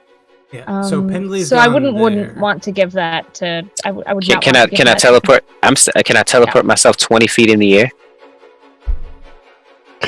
Sounds like So you can teleport 30 feet in the air. unoccupied space. Can I teleport myself 30 feet in the You air? can go 30 feet in the air if you want. Charge attack! The other 3 of you as well can if you want to, but don't have to. I think because I would pick my 4 party members.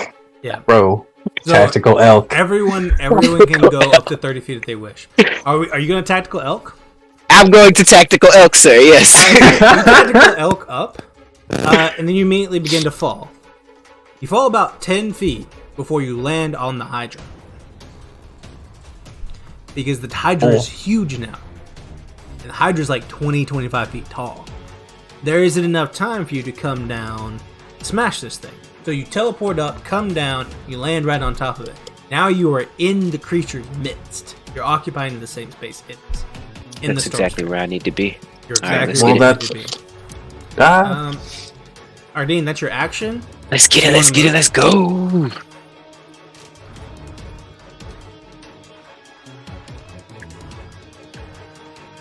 Tell this.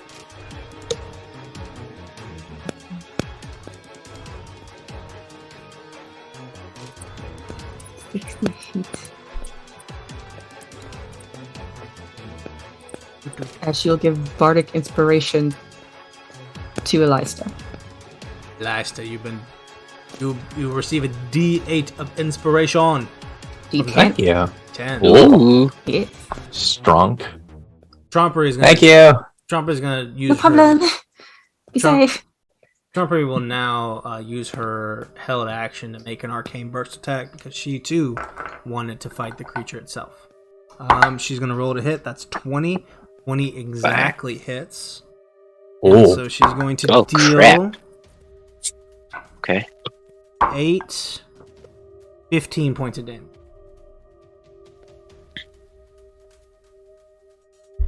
All right. That ends your turn, Ardeen? Yes. All right, that's going to bring us back around to Jiro.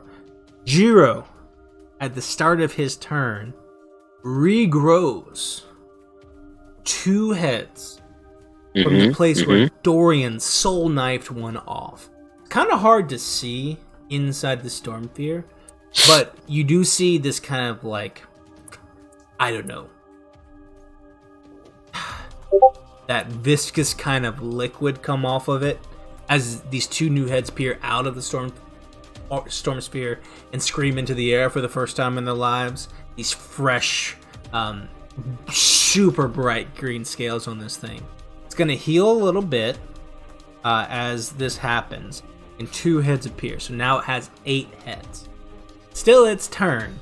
It's gonna make 8 attacks. It's going to start by making 5 attacks against Ernest. Yeah, I saw that coming. Ernest, you let me know. No, I need to roll. That'd be a lot easier. I'm gonna stand up first. Ernest does a Yeah, probably. ooh 18 hit. Yep. Natural 1 misses. Okay. 30, 18, and higher. So 4. Right? Okay. Okay. You're gonna take Give it to me. I can take it. 22. 58 points of piercing bludgeoning, Halved. halved to 28 total. Okay, Whatever. and then I'm going to use 28. I'm going to use my Stone's Endurance reaction. When you take damage, you can use your reaction to reduce the damage taken by D12 plus 3. Right. Let me roll that real quick. It's gonna, Come on. as you do that. Yeah, it's so gonna- take another 13 off of that. I rolled a 10 plus 3 is 13, so that's how much total? 15 total. 15 points of damage total. So I take 15. Unfortunately, I am no longer a giant elk. So everything carries over. The Hydra's gonna move away from you. You can use your reaction to. So I take like 5. Yeah. It is difficult terrain I That's like had to move 6. out of. He's moving 10 feet. Okay. Um, Just so you know. He's gonna get out of there, and then he's gonna use his remaining 3 attacks. 1 against you, Penn, and then 2 against Dorian. Whoa. So Penn. Does he see Dorian? Yeah. Okay. Just Dorian checking. attack did. Fair enough. 10, that's a natural 1. Woo! Not a natural. That's not good either. Dorian does a 20 hit. Yes. Does a 17 hit. No. Okay, you only A take 20 barely. 15 points of bludgeoning damage as it bites into you. And that will end Jiro's turn. So now, on the north bank here, you can see the full height of Jiro. The height and the might. This 25-foot tall Hydra creature has run past and over everyone over there, got himself out of the storm sphere, out of the lightning where he's taking so much damage, and is roaring into this place. He looks like he's about to run and chase and get all of you if he can, consuming everything here, if it's possible. It looks like he's going to kill you all first before he eats you. So, He's certainly going to try, isn't he? certainly going to try. End of his turn. Ernest. All right. Yeah, so now back to regular old Ernest. He's going to shake it off a little bit. He's standing about probably like ankle deep in the water. So that looks like he's on the shallow end. He's going to move 5, 10, 15, get right back in the shit with the Hydra, and he's going to use his final wild shape to turn into a giant constrictor snake. So as he runs, he leaps, and his body just like turns into this massive just muscle of a constrictor snake. And I am going to, still raging by the way, and I am going to attempt to use a constrict attack against him. On a hit, the target is grappled. Until the grapple ends, the creature is restrained, and the target and the snake cannot constrict another target. So he is how large? Because the snake is huge. He's also huge. Okay, so I can grapple him up pretty good then, right? If you're huge and it's huge, you can definitely grapple this creature. Fire. Huge. All right. So I'm going to use my reckless attack to give myself advantage on this. Let's go. Awesome. That is an 18 plus 6, I believe. Let me double check. Sorry. Every time I click on dice, the extras thing goes away. Let me see. Giant constrictor snake. Yeah. Yeah. 18 plus 6. Yeah. 18. 24? 24 does hit. Awesome. So yeah, pow, hit him. Let's do the damage. That's 2d8 plus 4. And since I'm raging, I think I get an extra plus 3 on that. So 2d8 plus 7. And that is gonna be 20 points of damage. 20 points Total? of damage. Yes, sir. Mhm. And he is now grappled and restrained. Perfect. He ain't going. He just wraps around all the heads. It looks like one of those, when you have the string and you make the little Yeah. what is it, the cradle thing? Then you do the thing where like someone sticks their arm in. Yeah. Yeah, exactly. Yeah, and so that's what he does, but with all of the heads. Nice. I love it. So there's just this snake that's going between all the heads, holding it in place there. Perfect. Mm-hmm. Love it. All right. So that was bonus action to shift, action to attack. That's your movement. That ends your turn, right? Yes, that ends my turn. All right, that's gonna be Jiro. Jiro's gonna take his turn now. Now you dropped his speed to 0, right? I certainly have. How does he break out? How does that work? Is it a strength? It says it says he could use his action to try to escape the grapple. Okay. Now here it says the escape is a DC 16, but isn't it? I mean, since I'm a player character, isn't it normally like we just make strength checks against each other? No.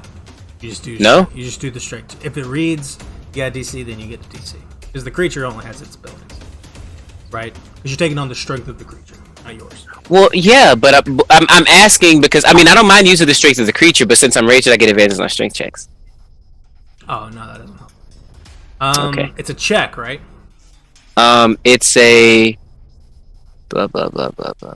Only rolled a 3. Does a 13 break out? It does not. The DC is a 16. Jiro's going to attempt to use his legendary action to break out of this thing. He's going to fail with a 13. He's still going to be held there. Yes. Ernest, that ended your turn. It's going to bring us on to Trompery. Trompery All right. is going to do her very best, and so now she's going to use her multi-attack this time and attack this thing 3 times. Awesome. He's already taken 20 this round. Natural 1. I could attack A 3 times. 17 misses. And a 23 hits. Awesome. Who can attack 3 times? I wish I could. Me too. 14, 18, 22 points of damage from Trompery. That brings us around to... So, the Hydra's starting to look hurt. Ernest, you have... Yeah. Now, you're a constrictor stick now. So all of these rings are all along your body. Yes, So sir. it's like a braid all the way through. Only one of them is lit, and the damage you guys have done in the last couple rounds has not taken off a head. One of them is there. It is now Dorian's Wait. turn. It didn't take. He's taken. I did 20. It's per turn, not round. So your 20 didn't take a full head. Oh, that's so annoying. Okay, I get what you're saying now. Yeah. Dorian, Okay. it's your Okay. turn. Fuck him up. Dorian. Okay. So I can still throw something at him, right? He's far enough away. He's right there. I could go for a range attack still Let's see. because of how gigantic he is Oh, compared no, to me. he's within. You can do so at disadvantage, but Who's on disadvantage? yeah, because he's right there. You can still do the range attack. You can move away if you want. Do you take attack of opportunity since you show little? Always. He gets flyby, right? I don't know. I think Or so. no, you got flyby. You're a giant now. He's not. Yeah, no. I'm owl. He's an owl in though, isn't he? I feel like. I don't make the rules. I know. Dorian, what are you doing? I am going to use a psionic blade attack. Uh-huh. I'm gonna try and take off another one of his heads. Okay. Roll to hit.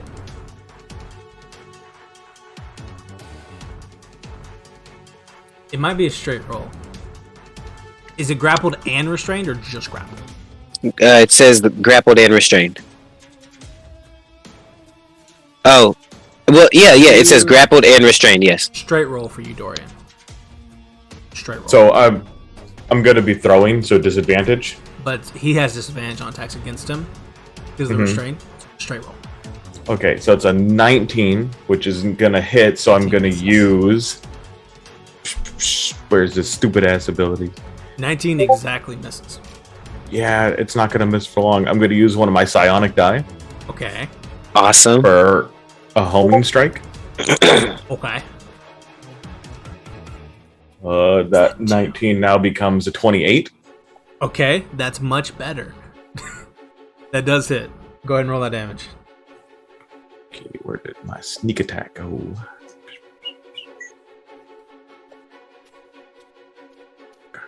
Why do I have so many things?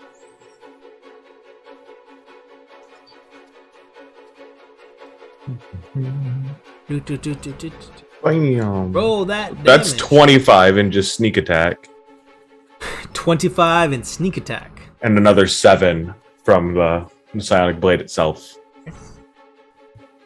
Dorian is great at this. Yeah. Another one. Gone. Cuts off his head. 7 heads remaining. Sharp feathers. Sharp feathers. That's your action to attack. I don't know what your bonus... I don't know if that was your bonus action. Probably not. No, but I can throw another one since I have a free hand. You can certainly Might as well just try. insult to injury on this man. Yeah. I do want to make you aware, this creature is starting to look bloodied. Looks like he's getting close to dying. That's unfortunate. I don't want to kill this poor man. I just want to. Don't do it. It's fine. We're doing okay. All right, I will not attack this man again. Got I anything can only else? do, I think, Poor one guy. head per person per each. If we want to get all 5, I think that's the way to go. Yeah. You got anything else for bonus action though? What? Like maybe fly away? I don't want you to die, my little Bonus action dodge. You can't bonus action. Bonus Oh, yeah, action, you get can, the you can. fuck out the way. He can dodge. Or not. He can cunning action. If you want. Can bonus action psychic teleportation. Ooh. Perfect. All right. Let's see how far away I go. Let's go. Welcome, Misty Mountain Streaming. 10 feet away. That's it. I rolled a 1. So 10 feet. That's it. 10 feet. That's it. Oh no. Welcome, Raiders. Yo. We're trying to kill a Hydra, or not kill a Hydra. Not entirely. Almost kill a Hydra. Couple times. We're We'll go right torturing there. we're torturing a Hydra by ripping off its head so that we can charge a magical battery without actually killing it. I was bringing us around to its legendary action. It's your turn. Let's see. So Dorian went 10 feet away. It's gonna go ahead and try to break out again because it doesn't like that at all. Does a 17 break out? Oh, just barely. Yeah, you got it. So Dang it. these Hydra heads that have been spider webbed up by this constrictor snake, all the heads kind of come together, and it's almost like the snake's trying to pull it all in. It's like a choker around all these at the same time, and then just in a burst of power, just rips it out, and the tail goes flying around. You land on the ground next to the creature. It's no longer grappled, no longer restrained. Neither are you. That ends its legendary action. That will bring us around to Pen. All right, so Pen is going to take the 10 feet, so that is engaged with the Hydra, and is gonna go for it with his quarterstaff. Gonna make 2 attacks with the quarterstaff for starters. Let me get back to my actions so I can see how much that would do. Okay, let's see if I hit. Oh, nice. All right. 23 to hit. 23 first definitely one. hits. Okay. And then if I hit with the second one, and then I'll roll damage if that's okay. Yeah, Oop, absolutely. punching. I just punched my microphone. There we go. Just took it out. I was too into it. Okay. Does a 18 hit? 18 misses, unfortunately. Dang. Okay, so that's 1. Oh, wait a minute. Yeah, no, that's right. Okay. Go ahead and roll that Rolling damage. the damage. No. Stop clicking that. I don't want to click that. I want to roll my dice. Sorry, I'm in D&D Beyond and I clicked the thing. 7 plus. Okay, so that's 10 damage to start. Going to do the bonus action unarmed strike as well. And see if that hits. Roll to hit.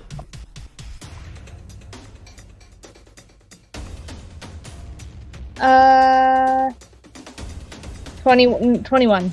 21 hits, no problem. Awesome. And that'll be another. Let's see how we do.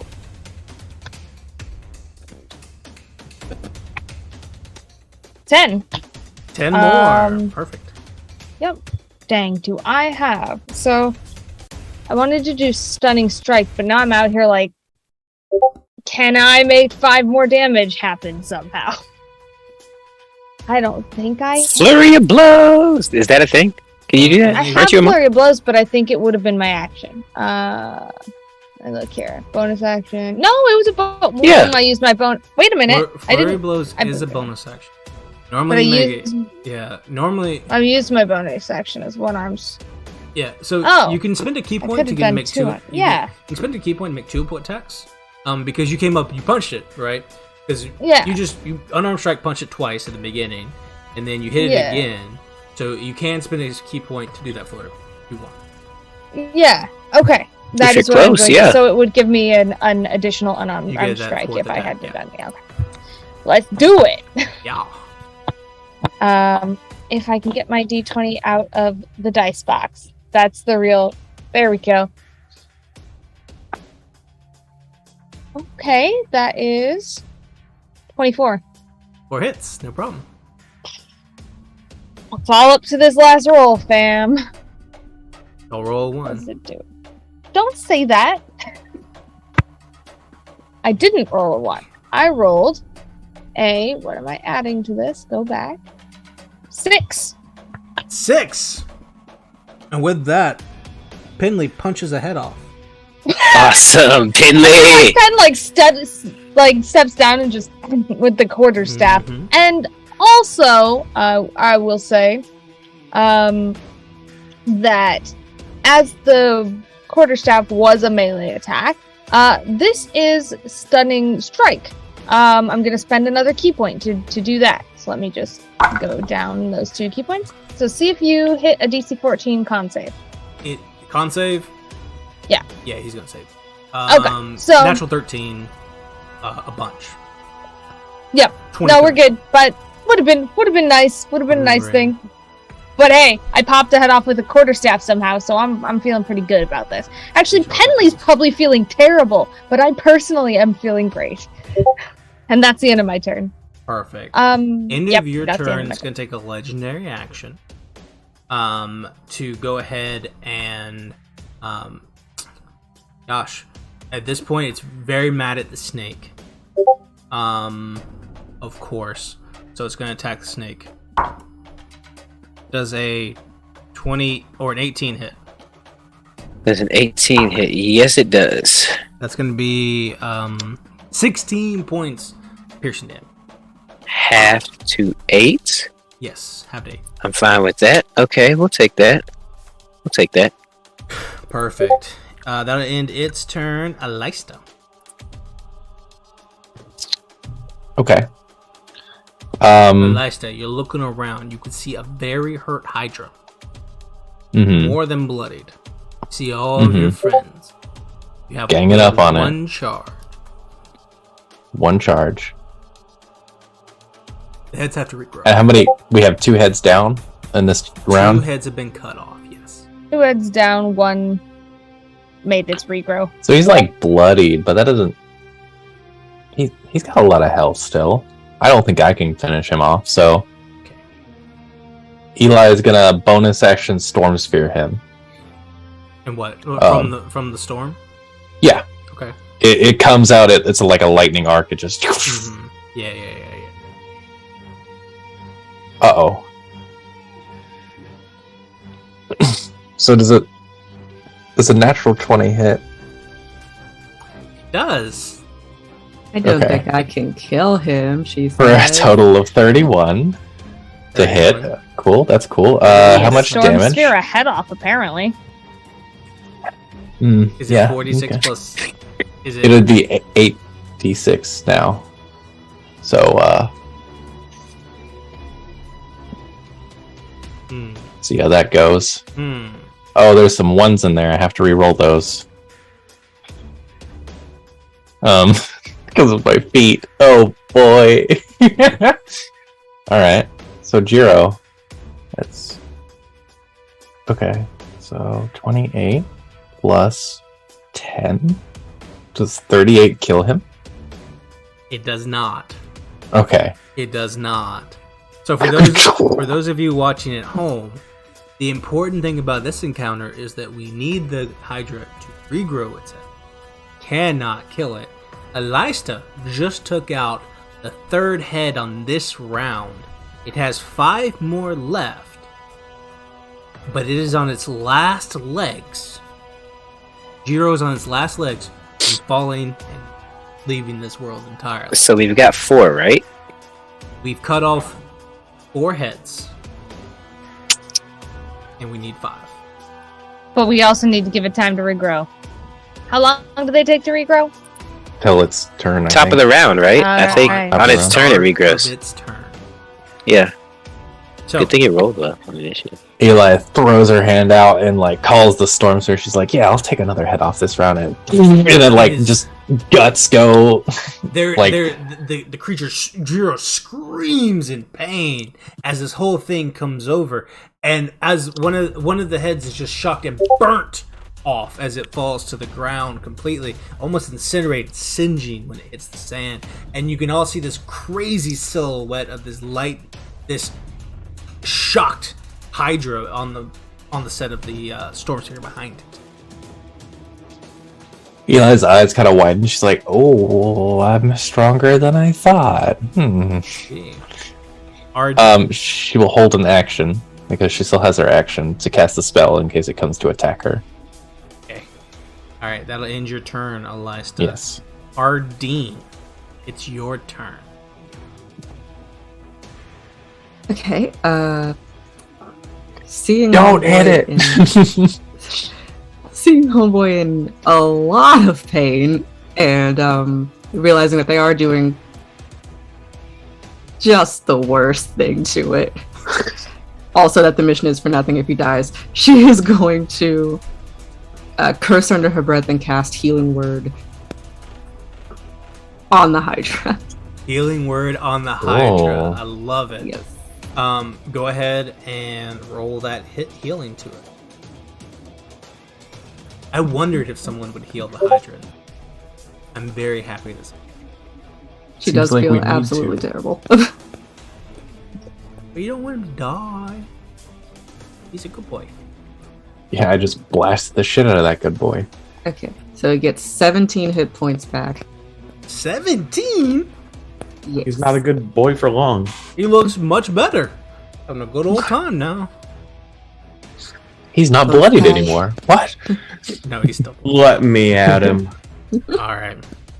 I'm sorry, but we need you alive.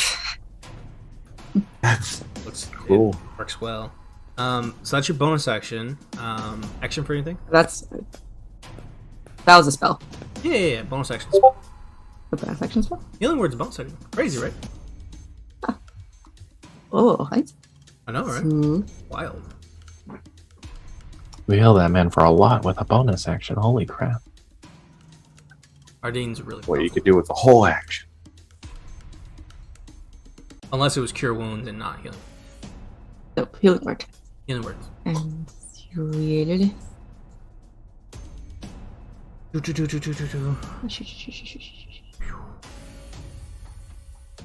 I hadn't planned on extra things. Okay, let's.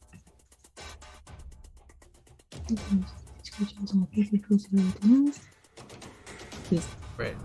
Good for now?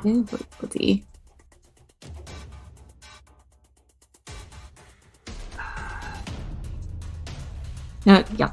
Okay. Cool. Alright. So that'll end your turn, Ardeen. And that will bring us back around to Jiro. Now, last time, 2 heads were removed. Because we had chopped 1 off, and that happened in the Storm Sphere. Oh boy. This is, quite frankly, it's just kind of gross.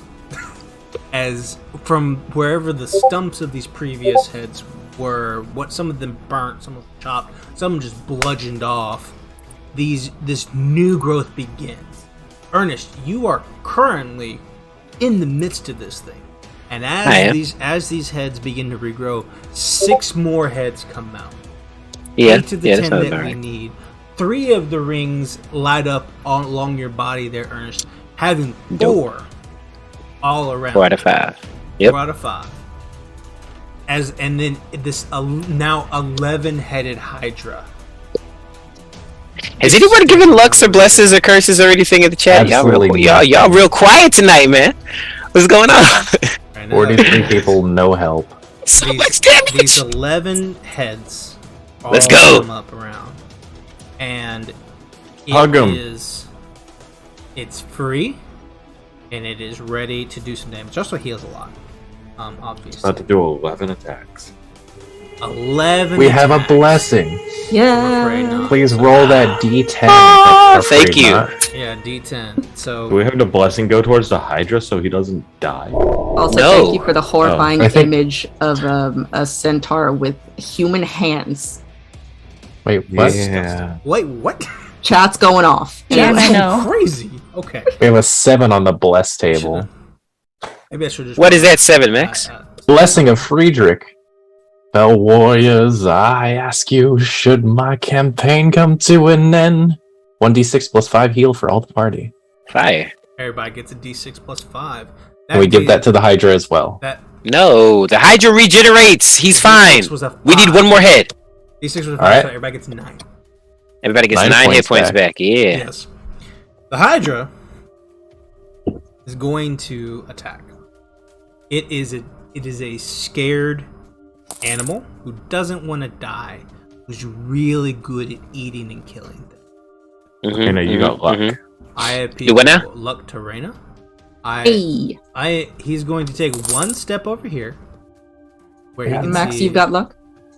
where you can see Ardeen, Ernest, and Dorian. Let's go. And I'm going to attack.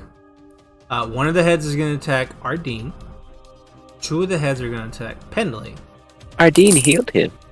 You know Doesn't what? know that. You know what? That's a good point. One of the heads is going to Ardeen attack healed Penley, him. 5 and the heads rest are gonna gonna attack Ardeen. One of them's going to attack Penley. The rest is going to attack Ernest. Bring it on, son. Ernest, or excuse me. Oh god. Penley. Oh god. Penley does a 25 hit. Yeah. You take a mere 12 damage. Now multiply that by 10, Ernest. Yeah. That's what 10 you're attacks. 10 attacks. He's gonna miss. 20 Ten damage. attacks. I don't know. You're I a don't know if snake. I don't know if I'm gonna miss Ernest since you I know. almost attacked. I know. So all Uh-oh. of these are with advantage. Oh, I had to make sure that I grappled him. Did you originally say that 2 of the heads went for Penley? Not that I'm looking for punishment, but if, Originally I did, but then when we brought up the Ardeen stuff, I changed it to 1, and then I sent the rest. fair enough. Could have, but I'm gonna send all these towards Ernest. That's gonna Oh be my 10 God. attacks for you, Ernest. 10 attacks. That's alright. Hey, one's happened. So, I'm gonna roll the first 4. Oh god. Here's another 4, and here is the rest of them. So that's gonna be How bad. all of these were the It's advantages bad. are regular. So Yeah, of course. first attack. Uh huh. You tell me if it hits. First attack is 15. Hits. Okay, so a 3 He's a snake. natural 3 hits. ah, All the the first 4 attacks all hit. The second 4 attacks all hit, and then all the other attacks. So what's your AC as a barbarian? As a barbarian, Yeah, my AC's a 15. so even lower. Okay, great. All 10 attacks are gonna hit you. That's cool. Bring it on. So you're Give me gonna give me some damage. Yeah, it's gonna be a lot. I'm good. I'm good. I'm good. I'm good. I'm good. I'm good. I'm good. are you? Maybe I don't think he'll kill me, but hey, That's he 150 might. Anything's points of possible. damage. Halved Half to 75. Okay, I'm definitely gonna use my Stone's Endurance to take that down a little bit more. Can you do that every turn? It's a reaction, yeah. You've already used it once. I can do it. right? I can do it 3 more times, yeah. That's kind of cool. I can do it four times per long rest, yeah. Nice. That's 75 damage to you, Ernest. Okay, please be 12. And Yes! Minus 12! Minus 12. So that's 63 points of damage. 63. One of I the- was 3 points away from remaining a snake, you know. That's pretty good. So That is not bad. Finley, one of these things comes out and grabs you by the leg, starts like trying to pull it off, trying to eat your leg. The rest of them have grabbed this constrictor snake that originally had grabbed it is now being grappled by like 6 or 7 heads at the same time, and the Hydra's trying to pull it apart. And as it does, the other 3 or 4 heads that are coming at it as well come up and start snipping at it. You see the constrictor snake break into 3 or 4 different pieces, fade, and then Ernest falls flat on the ground. Not flat on the, not action prone, but falls on the ground. Yeah, he just gives you a weak thumbs up, like it's fine. I survived. I could do this all day. You gotta be careful. maybe not all day, but you know, for another round or 2, probably. Okay, that will end. That is its full. That's all of its actions. All of its actions. It's gonna go ahead and, like a animal, it's gonna run over here to you, Elista, the one it hates so much. That would trigger opportunity attacks from Ernest and Pendley if you wish. Yeah, I'm still raging. I'm a reckless attack this mofo. Let's go. Well, you're already reckless, so you don't have to do it again.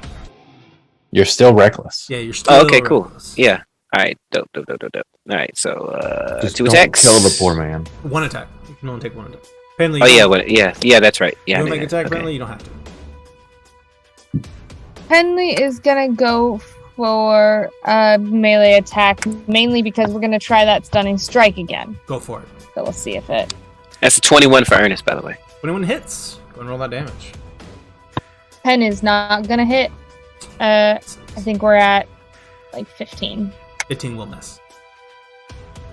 Oh, that's not great. That's 7 points of damage. Perfect. Okay. I don't have stunning strike, so that ends its turn. That brings around to Trompery. Trompery. Oh, did it? So it just moved towards me? Yeah, it just moved toward you. it used all of its attacks on me. That didn't trigger my held action then. That sucks. Okay. And it moves to you. That brings around to Trompery. What do you mean? What was your held action? It was going to be if it came over and tried to attack me. And then attacked you? Yeah. And then Thunderstep, yeah. You can if you want. You don't. You can trigger that now if you wish. You don't have to. Yeah, I might as well. Yeah, you're fine. Because it got its heads back, so it's going to take a Constitution saving throw for me. That's a bunch. 23 or more. Okay, that'll save. It's going to take 7 points of thunder damage, and I am no longer there. It's very angry at that. Good. It doesn't like that even a little. Good. That's gonna bring us on Trompery. Trompery is too far away to knock the last head off. Because I said so. Not actually. Not one. So, Ernest, it's your turn. Oh wait, sorry. Okay. It takes 6 more thunder damage because of my thingy. Ernest. Okay. Is Penley able to hand Ernest anything, being that they're right adjacent to each other? It's cool. I'm fine. I don't need it. I got this. Well, wait. What were you gonna give me though? Health potion? Grace. Huh? The ball. The Grace The ball. ball. How does that work again? You throw it. You throw it. Either, or toward him, and either Ardeen or Penley says Grace, and he has to make a save to not be. Yeah, She's real strong though. Yeah. Yeah, it's a Hail Mary. Yeah, but I mean, it's Nah, let's save that because I think we're good. okay. Okay, so Ernest. To be fair, I wouldn't have let you do it anyway because you used your reaction to punch him, so you couldn't use your reaction. Oh, I did use my reaction. Okay. That's fair. But All right, I think we've all made a good choice here. Ernest is gonna get up. He's gonna dust himself off yet again. Look at this creature. See all of its just a writhing mass of heads, and wonder how its body can support such weight. It's so angry that Alaska's gone. All the heads are now looking and searching for her. Ernest is going to charge at the beast 25 feet and leap yet again and use his 4th level spell and polymorph. What can I polymorph into? The most effective thing is always the giant ape. All right, bet. Let's do But that. you, then. you can look like whatever you want if you want to be a giant. See, ape. cool, because I'm wondering if I should do the snake again because I could grapple and chain, but I guess I could just do that as an ape too, right? You'll have to use that as an action to grapple him with ape. It's much easier to grapple him with the To snake. do it with the snake, right? Much easier. Is there a bigger snake that I can I- polymorph into, or is the Are you giant you constrictor have- snake the biggest one? So this is the polymorph. No, the giant constrictor snake is the biggest one. Okay. It's Yeah, still 'cause that- technically a beast. Okay. Oh wait, no, that's not gonna work. Crap. 'Cause you can't attack on the. Because I can't attack because my Yeah. action. Yeah, because my polymorph was my watch it was my bonus action. Damn it. You'll have more hit points than the ape. Yeah, might as well. I want to hit him though. That's the thing. Well, then run up That and ape is grab really good at hitting. Yeah, but okay. You know what? Let me pull up the giant ape stat block real quick. I'm sorry, yo. Yeah, I think he's gonna polymorph into a giant ape. Okay, But once I get to him, I can't do anything, right? That's Because he doesn't have anything as a bonus action. that's correct. Get in there and just like stare at him menacingly. I got spells. Should I cast a spell? Just square up. You need to be close to him. Yeah, you're right. I do need to be close to him either way. One. I might wait. I might do something else though. How close do I need to be to him? You gotta be within 5 feet of him. Like Just within touch him. 5 feet. Just within 5 feet, touching him, right? I don't know, because he had a shit ton of attacks. Yeah. That you got a shit ton of health now. Yeah, I guess giant ape is probably the best thing. I was gonna try to maybe Chunky. wall of fire It's him. better you take that than Dorian. Monkey health. Yeah, please don't let me take that. Alright, yeah. For fuck's sake. Yeah, so yeah, Just a baby. Killed Dorian. Yeah. so yeah, he's gonna run, he's gonna leap into the air, polymorph himself into a giant ape and land on the creature's back and just like ride him like a crazy bucking bronco. It's very. With 1,000 hits. It's very Kong versus Gongzilla right now. Yes! Very Kong versus Zilla right now. As you go over there and you engage with the creature. That'll end your turn. Ernest, I'll have to make its legendary action. It'll take its legendary action to find the nearest thing that isn't a giant ape to kill, because it's done enough damage to it. Yeah, it can't it's gonna move. Run over It's here. gonna move. It'll run over to Dorian. It actually doesn't leave your range, Ernest. And it'll just make an attack against Dorian. Dorian does a... Crap. Ooh, does a 22 hit? Yeah. Sorry, that's not 22. That's a 16. I'm better. Dorian, hide in the storm. Can't you like bonus dodge or something, Dorian? Missed. Okay. Pen! I'm like at full health though too. Yeah. So. Yeah, but you're not out. You have 5 health. Yeah. You're 2 inches tall. I'm only 3 inches tall. It's okay. Gonna run back up so that we're engaged again. Congratulations. Thank you. You know, it's a long time coming. Gonna hit with the quarterstaff first. I'm gonna save that bonus action depending on how the quarterstaff does. First 2 attacks. Okay. 20 hit, non-nat. 20 exactly hits. Awesome. Okay. And then...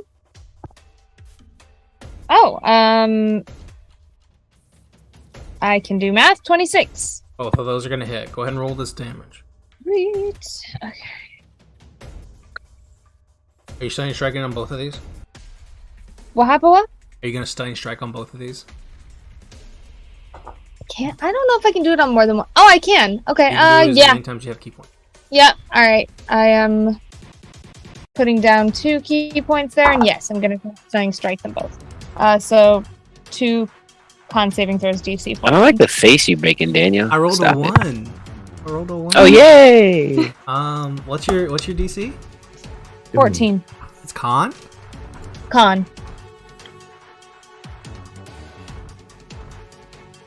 Can he even fail that? It's only 11. It's 12. Whoa! Nice. So Awesome. He's so thick. How did he fail? So Go ahead and roll the damage. But okay, and he's stunned until the end of my next turn. your next turn. Dope. So that's what it says. And then the damage is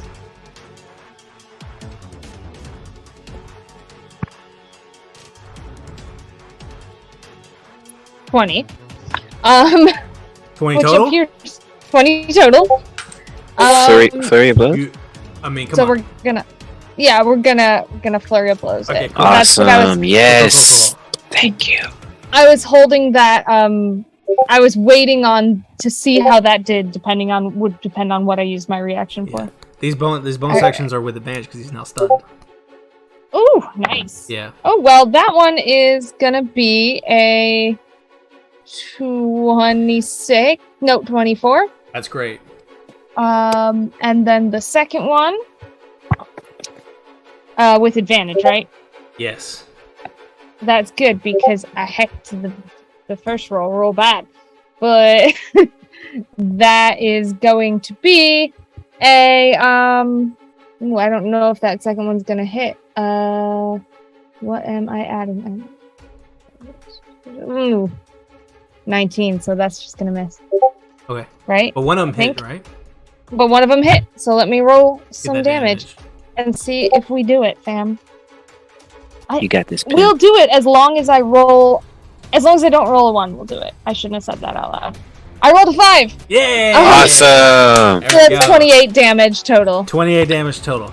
All right. did it. So, a few things happen really quick, and then what I'm gonna do is I'm gonna turn it over to you, CJ, in just a second to tell us how this works. But I want to check in with everybody. What's gonna happen here is because it's stunned until Penley's next turn, and the head is cut off. The way initiative works, the battery is gonna charge and its turn is gonna end all at the same time, and then everyone will get to go before it does anything else. So there's plenty of space for all of us to charge the battery and then run. Or he is in such a vulnerable spot that we could also charge the battery and kill Jiro. Nah, we don't need to kill him. We got what we came here for. End this man's suffering. He's Eli's gonna be gonna so kill him. hungry with that many heads. On the And plus side, yeah, That's the If most we humane don't- thing we can do. if we don't kill him, he's gonna spend the rest of his life probably trying to hunt us down. So It's not going to be a long life. It's with not that gonna many be a heads. long Not one. very long. Tried to take my Henley- lightning, put his hand around my throat without consent. He's gonna die. Penley has subdued this and watches as the battery fills, and with tears in his eyes looks at you all and goes, "We need to kill him. He's going to starve to death." I see nothing wrong with this plan. Eli's grin goes super wide. We are. Yeah. Let's start with you, Pendley. But how do you want to do this? This creature is in such a vulnerable spot that the battery finally finishes charging, and the creature has no chance. Pendley, how do you want to do this? How does this happen for Jiro? That we both end a great threat in this western watershed. We keep him from starving to death, which is a horrible way to die. And we win. What does this look like? Penley's gonna kind of look around and be like, "Who can do it the fastest?" Is gonna look to Dorian. Is gonna straight gloss over Eliza because she looks way too happy about it. Before it? Gonna be like, and it's just kind of there, like with the quarterstaff, and it's just like, just do it, Dorian. Yeah. Just take care of it. What happens, Dorian? Well, since I was getting ready to go next, I could hold that action until he grows his heads back. Right. He's going to be there vulnerable, and I could just use my reaction and then go into my actual attack. Yeah, I mean, we're talking about he's got less than 40 hit points left. Everyone gets to Oh, go yeah. before he does. Oh yeah, It's he's not going to be a problem. What does this look like, Dorian, as we end this creature? it's not going to be too bloody because I'm going to let the psychic part of the psionic blades do it, Yeah. to where he's just feeling the pain, but nobody gets to see it. There's a moment when the creature is stunned that the heads are kind of moving independently a little bit on their edges. A little confused at first, but trying to actively break out of this. You can see they're chomping and biting. Dorian, the psychic energy that you have begins to coalesce within the figure, and it starts to slow down. And slowly but surely, like it's falling asleep from like a tranquilizer, Jiro falls to the ground, all the heads hit, and he just goes still, unmoving.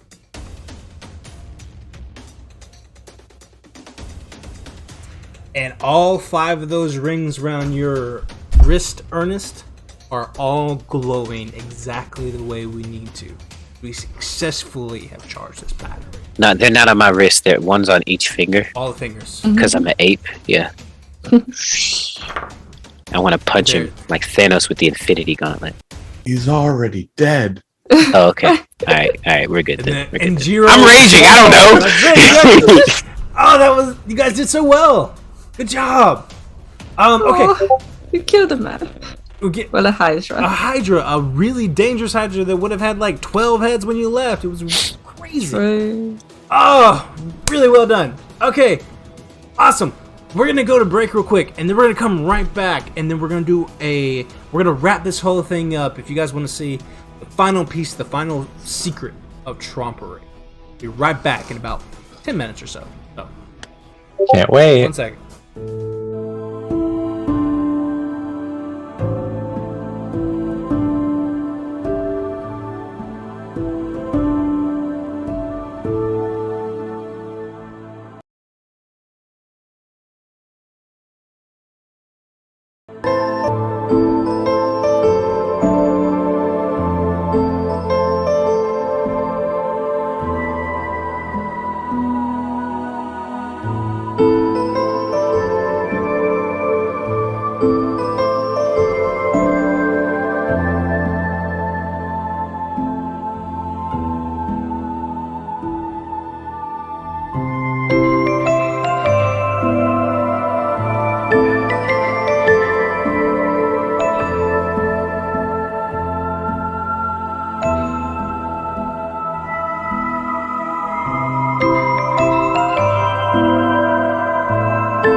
Happy New Year!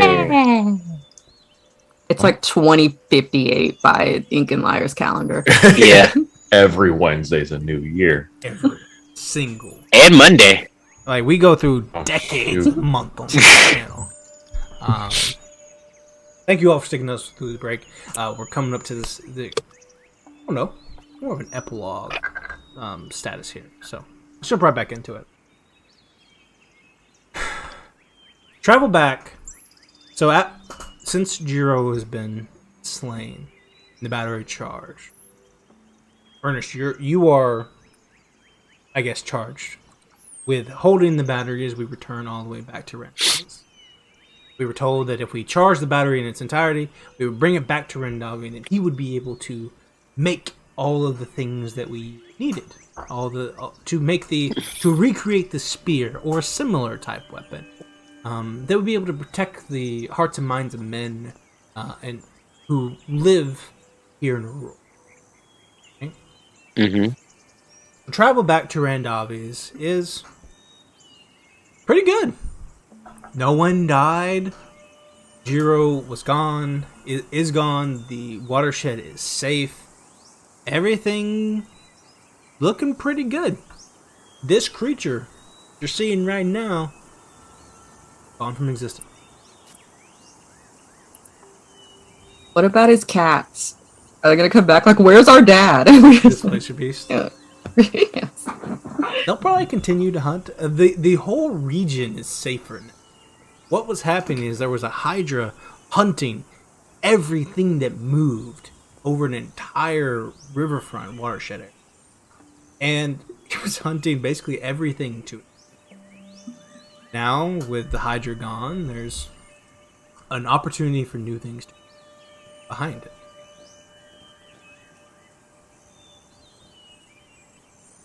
But it's pretty good. As we travel back to Rendavi's. We've been there before. It's not that hard.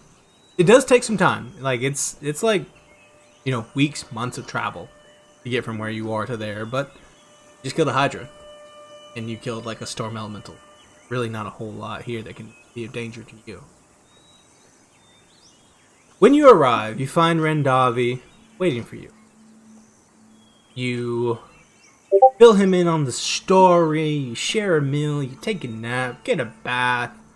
All the things that you do when you see someone that you finished a quest last time. All the redundant things. Slowly but surely, maybe 24 hours after you get there,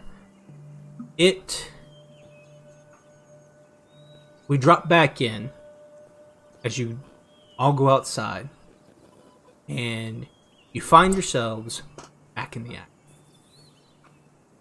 Standing there near the cave that heads into where this anvil that Rendavi spoke, you see Rendavi and an assortment of objects and weapons. There are swords and shields. There are spears, hammers. But that's not quite it. There are all manner strange and wondrous contraptions that many of you have never seen anything similar to before. There's a pocket watch. And there's an hourglass filled with black sand. There's a weighted scale, like the judgment scales, and a plane and a dagger sitting next to it. There's a coin that has Trompery's face on both sides. And on the right side, there's an immaculate gemstone dragon. Like a little statue of a mini figurine of a gemstone dragon. It is unorganized and quite a bit of a mess. There could be anything in this odd assortment of knickknacks that Rendavi has provided to you. He looks at you all and he says, Rendavi has gathered all of this for you. Choose or let the object choose you, it does not matter. At this point, destiny guides you. Trompery steps forward. Looking at... she steps forward determined towards this assortment of objects. She goes directly for the dagger that was sitting on the table. It's razor thin, a dirk, maybe 18 inches long, like halfway between his dagger, horseman dagger. And it's all orange with a little bit of black on it, and it drips this smoke, and the pommel's made out of a little magnetic stone piece that you've seen around it.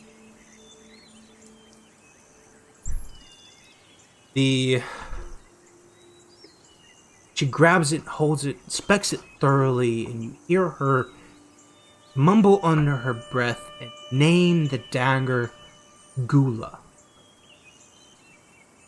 She takes the dirk and hands it to Randavi. Then she says, "Make it so it will cut any cloth, pierce any armor, and slay any foe." Catches it on the blade side, hands it to him, pommel first. As all this is happening between Trompery and Randavi, you're all invited to choose. What's here for you? What will help you on the next stage of your journey? What sort of object or weapon or thing would you like to give to Randavi? What do you want to do when... who wants to start?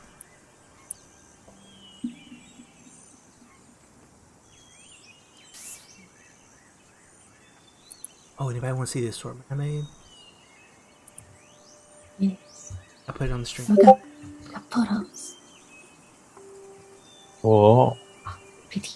Look at all the stuff. So much stuff. Who wants to start?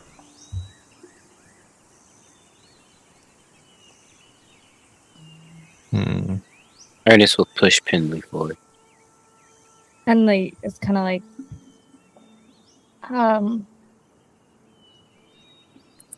you can kind of look at the assortment, sort through it, and pick up something that sort of looks like a chisel. Huh? And he's gonna look at it and look to Trompery and say, "I'd like if it was possible, if we could make this so that it helps to make homes in difficult conditions to build where you wouldn't normally be able to build. Could we do that?" Trompery, you pick up the chisel. Specifically looking at the chisel. Is there anything special about it to you? Or is it just a fine wooden handle or anything interesting? I feel like there's some ornate carving in the handle. Yeah. And the chisel itself is just made of a very sturdy material. It's not particularly flashy, but anyone who knows a thing or two about chisels would know that this is a top-of-the-line chisel. The top tier. I'm It's a getting great chisel. I'm getting a feel of tradition. This is something that builds strength and establishes something that helps build homes for others. And so Trompery takes the chisel from you and hands it to Davi. Says, "Make it so that it brings shelter to anyone who holds it." She hands it to him. He takes it and puts it with the dagger. What about you, Ernest? What about your growth?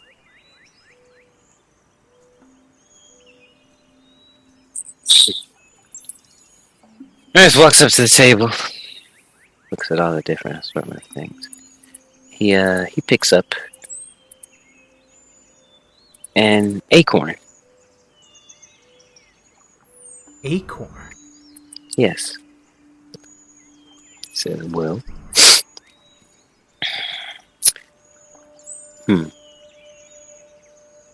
My old grove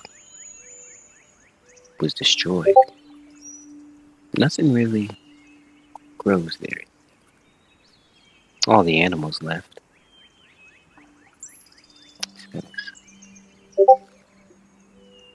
Could you make this acorn grow into a mighty tree that could replenish the land and cause everything else to grow around it too?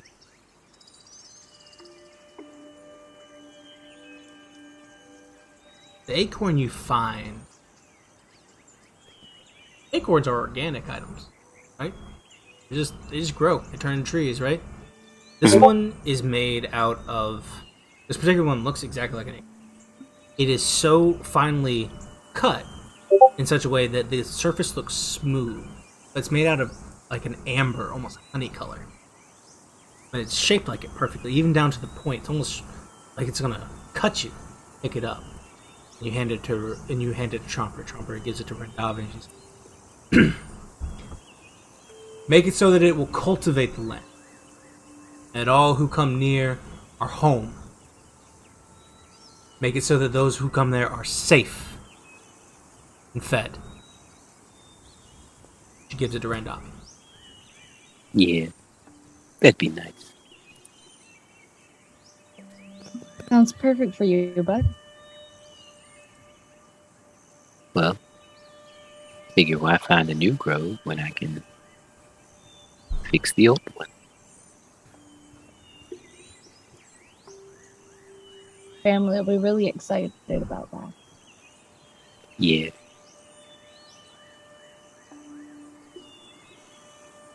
Who's next?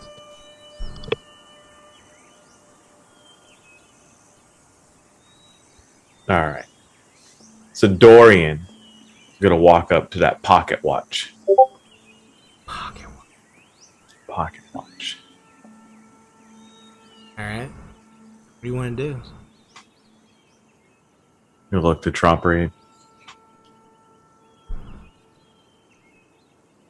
I want this to be able to let you have time on your side. To be able to pass time if you need to. Or pull time back.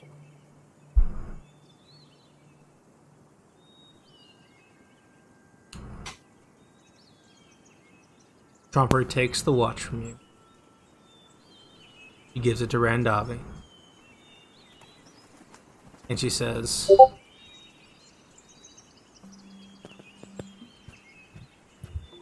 make it so the bearer is the master of 5.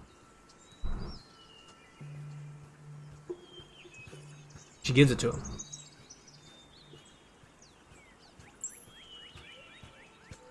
What about you, Ardeen? Oh, she's just been kind of whispering to her friend and looking around.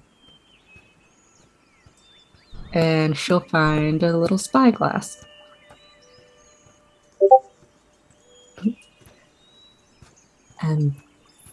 I have been fortunate to find friends here that understand my weirdness, my strangeness, but I haven't always been so fortunate. I just want people to be able to see what I see.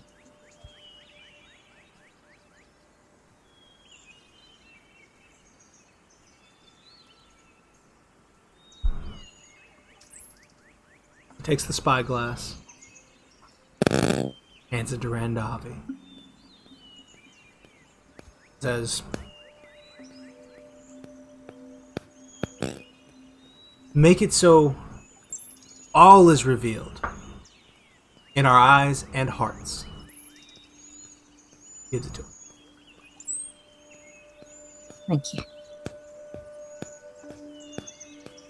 Eli.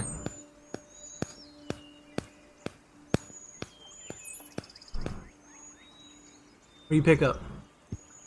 You turn around to see Elias holding a sword. It is a very strange looking sword because it has like two separate blades on either side that are kind of divided by this long, black, dark shaft in the center, which will hopefully eventually glow. But she brings it over, and the blade itself is made of like a very dark, like gray metal, like gunmetal throughout the whole thing. The shaft is it's pretty plain because the exciting part's supposed to come later. But she says, "This is Kaminari, and I would like it to let the user wield lightning as if it's its own flesh."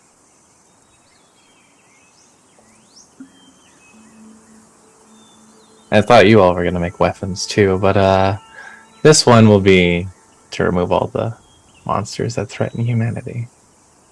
Since somebody has to. We will fight in our own ways. That sounds pretty cool. Pretty dope. You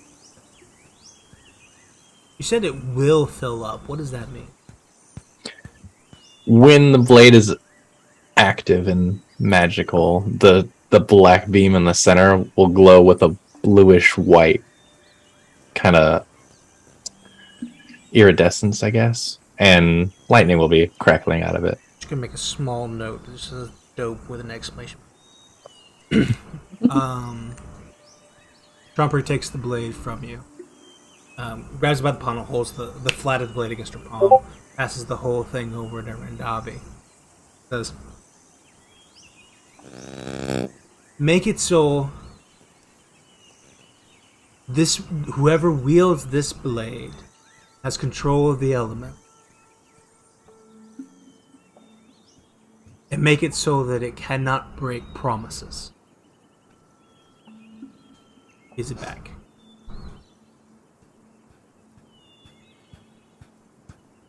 All of your objects, the chisel, the acorn, the watch, the spyglass, the sword, are all in Rendavi's possession. He takes all of these things and he begins to turn around, heads into the cave. He directs you to wait outside. With all of your items in hand, heads off in the cave. And he is in this cave for hours as you all wait outside. While this is happening, you can hear the swings of the hammer on steel, and you hear it as it strikes the anvil. And you can hear Rendavi grunting with the exhaustion of his labor. It's cave. Occasionally there starlight burst from the mouth of the cave, and every now and then, beneath Rendavi's grunting and the strikes of the hammer and the light that comes out, there is music coming from the cave. It is a simple, low harp melody that comes out from the whole thing. And in time, all of this stops. And the music fades. And the smithing process ends. Whatever has happened in Rendavi's cave is beyond all of us. This is mastercraft blacksmith stuff. Crazy magic. But the end of the result is that all of your items are returned to you. He gives Gula back to Trompery, and you can now see that it is almost burning where the orange portion of the dagger was. It's almost burning with sunlight, and it drips smoke off of it. As he hands it to her, you can tell that she is very pleased with the dagger, and Rendavi's passing out all of his things to all of you, but he keeps looking back at Tromper. When he returns to her, he says, when he hands her the dagger, he says, This dagger will slay anything on this plane or another. Pen, when he gives you the chisel back, says, "It'll never rain while you have it. And everywhere you take it, you may build whatever you wish. You will never find failure." Ernest gives you the acorn. He says, "Plant it in the center of your home, and it will be returned to you tenfold over." Dorian, he gives you back the pocket watch. Clicks the top and it opens up. There are exactly 5 dots. It's not a traditional face. He shows you where there's a twist knob on the right and left. He says, "Careful with this. You're the master of 5. Past 5, next 5.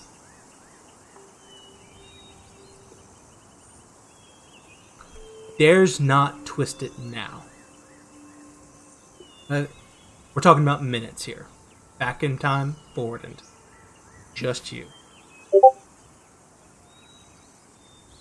Ardeen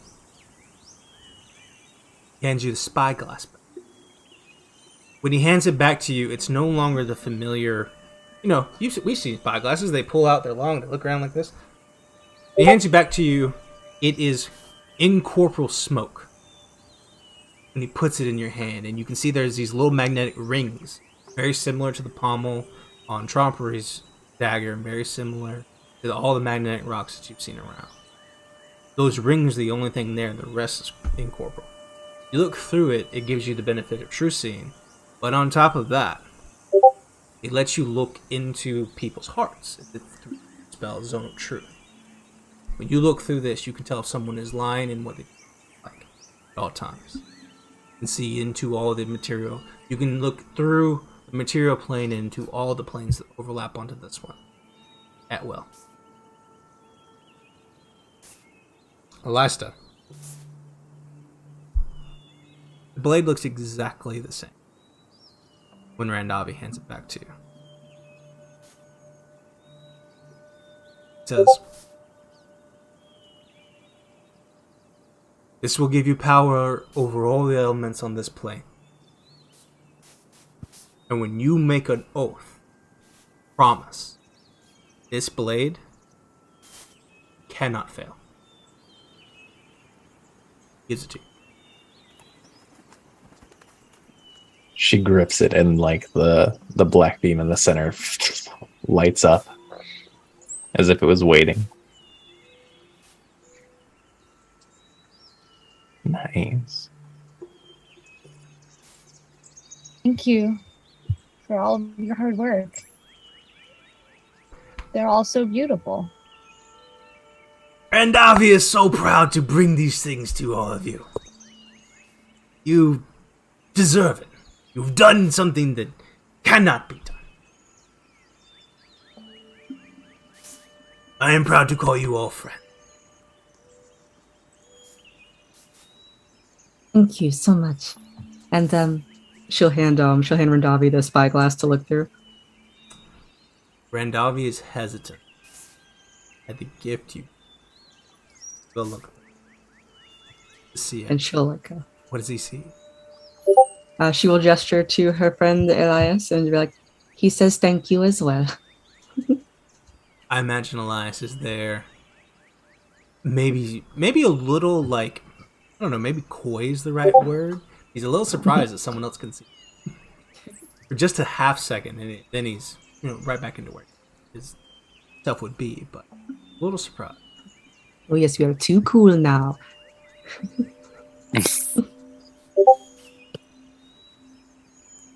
You look upon all of your objects, weapon. It's clear that these pieces of history shape the rest of your life. Eventually, they will become artifacts and relics of a bygone age that are studied by academics and sought by power seekers for centuries to come.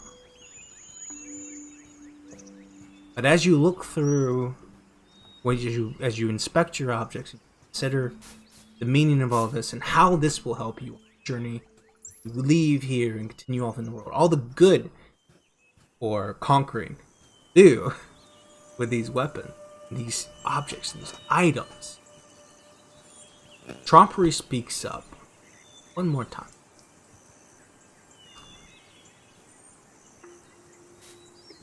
Friends, look at all we have done.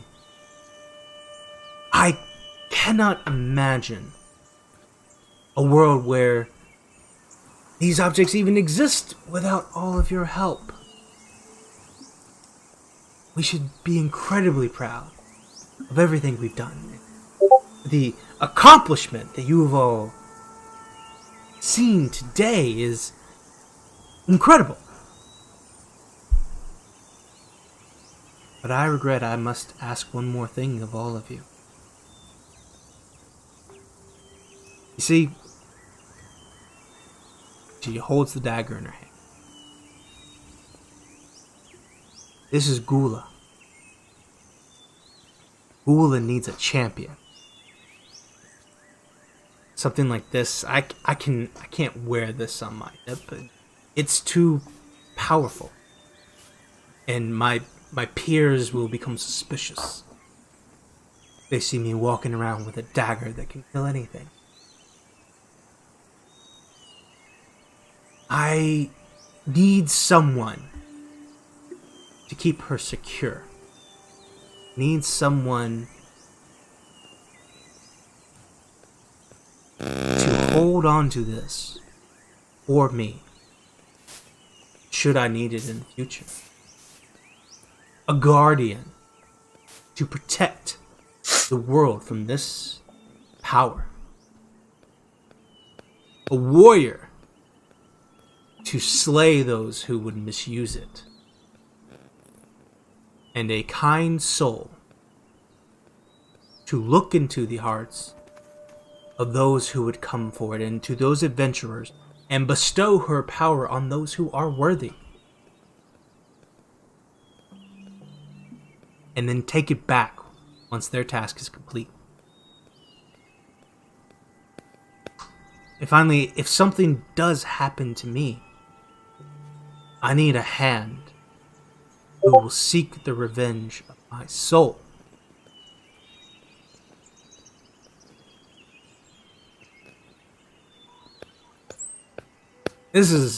I know this is a lot.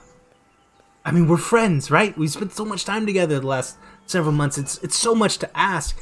And if all of you are unsure, I promise you, I will find another. You do not have to accept this burden, but you are all worthy of it.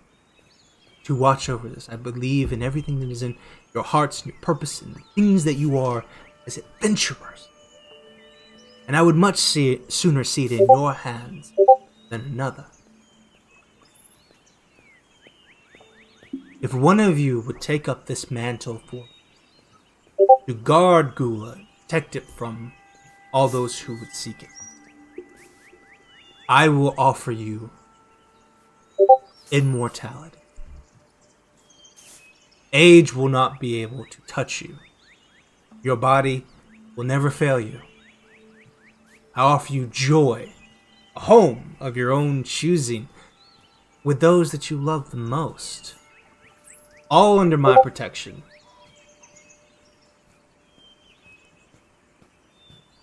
I offer you 3 favors, and if it is within my considerable power, it's yours.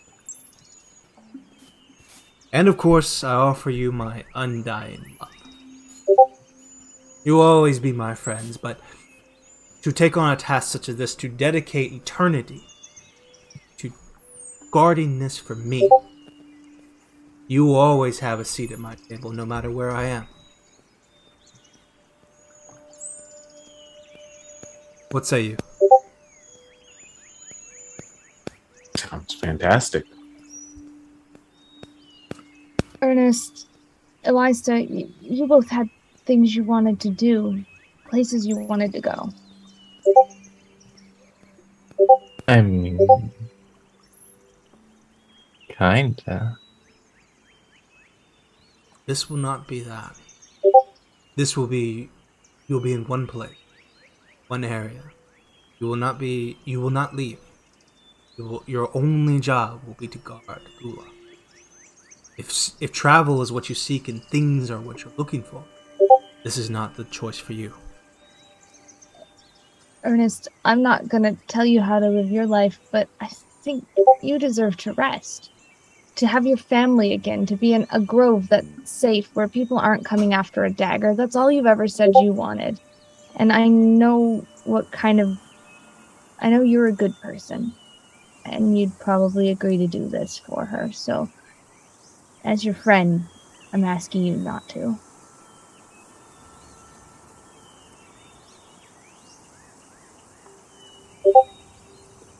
Well, I thought about it. But No, but Just because you're such a good guy.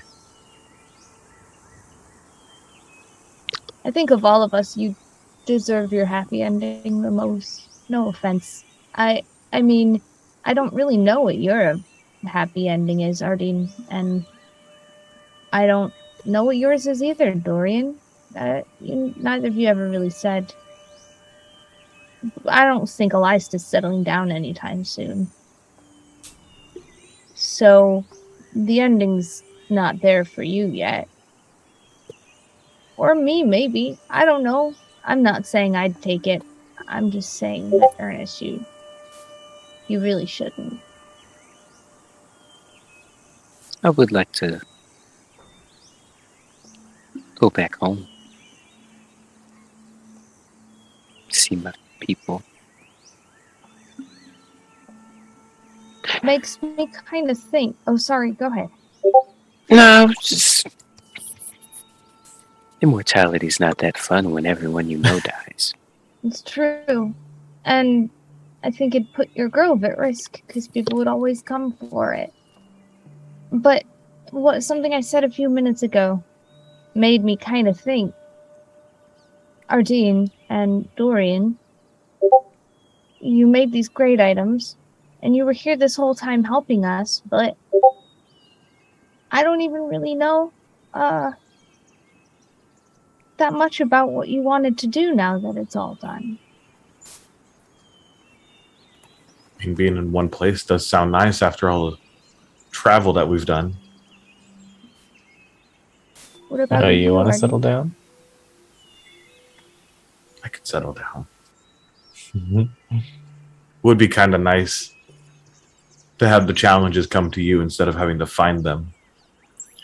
I was almost thinking the same thing. And Ardeen, what about you? I've only ever wanted a place to belong, and it is no doubt this is a great purpose. Well, And people dying around me wouldn't really affect me. I would still be able to see them, but I am not a fighter if that is required. But I could find a good successor if... And she just kind of looks toward her spyglass. well, I've got a thought, maybe. I have this thing that makes a home, and Ernest has a thing that makes a grove, and maybe I could make a place for the four of us that's not too far away from Ernest. And we could visit, and the four of us could watch over it while Ernest takes care of his family.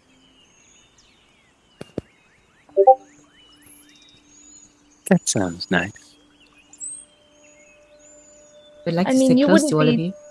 You wouldn't be stuck in your grove, but you'd have safety there, and then you could always come to us.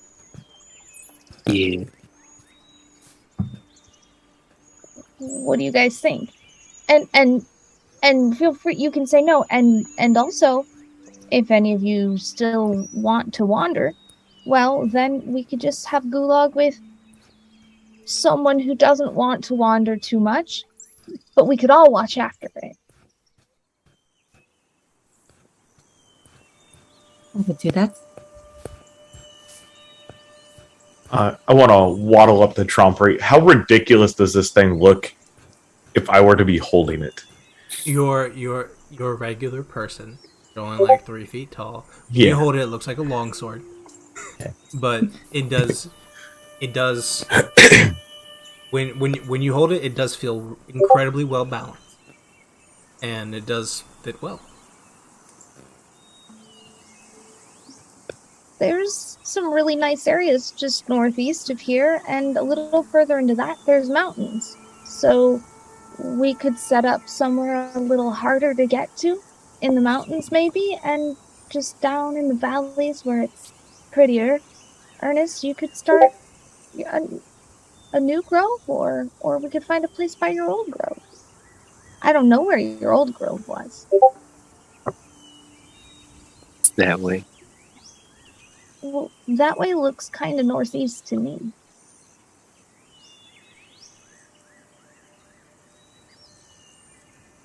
I think it looks really cool when you hold it, Dorian. Probably cooler than if I did. Pretty nice blade.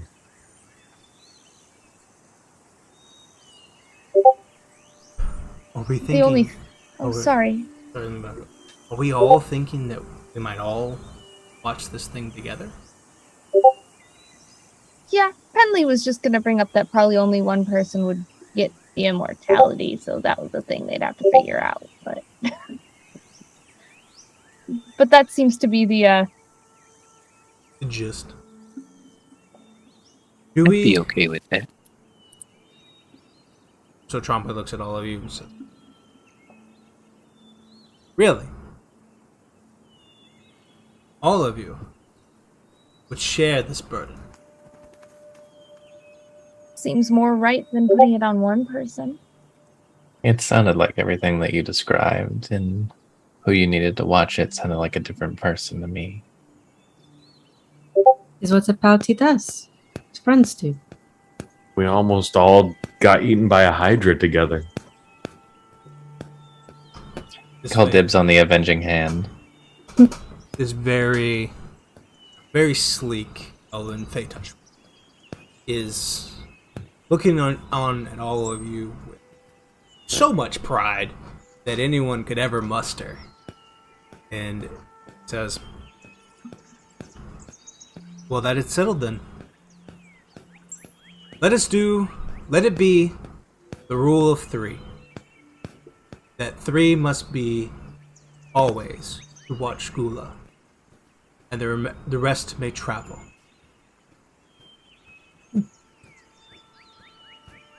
And she wipes her hands of Gula and allows you to hold it for now, Dor.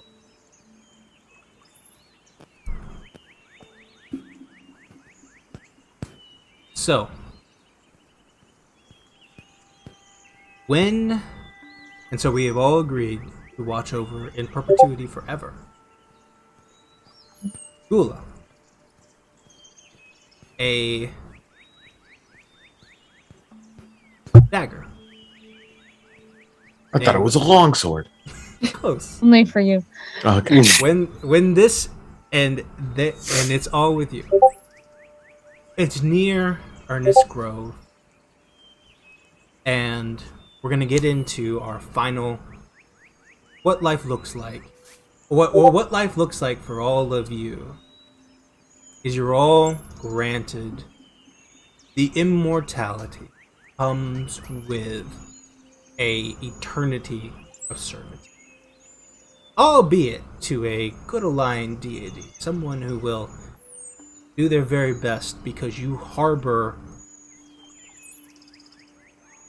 a secret. Because when this story began, I told you all that we were going to learn one of Trompery's 3 secrets.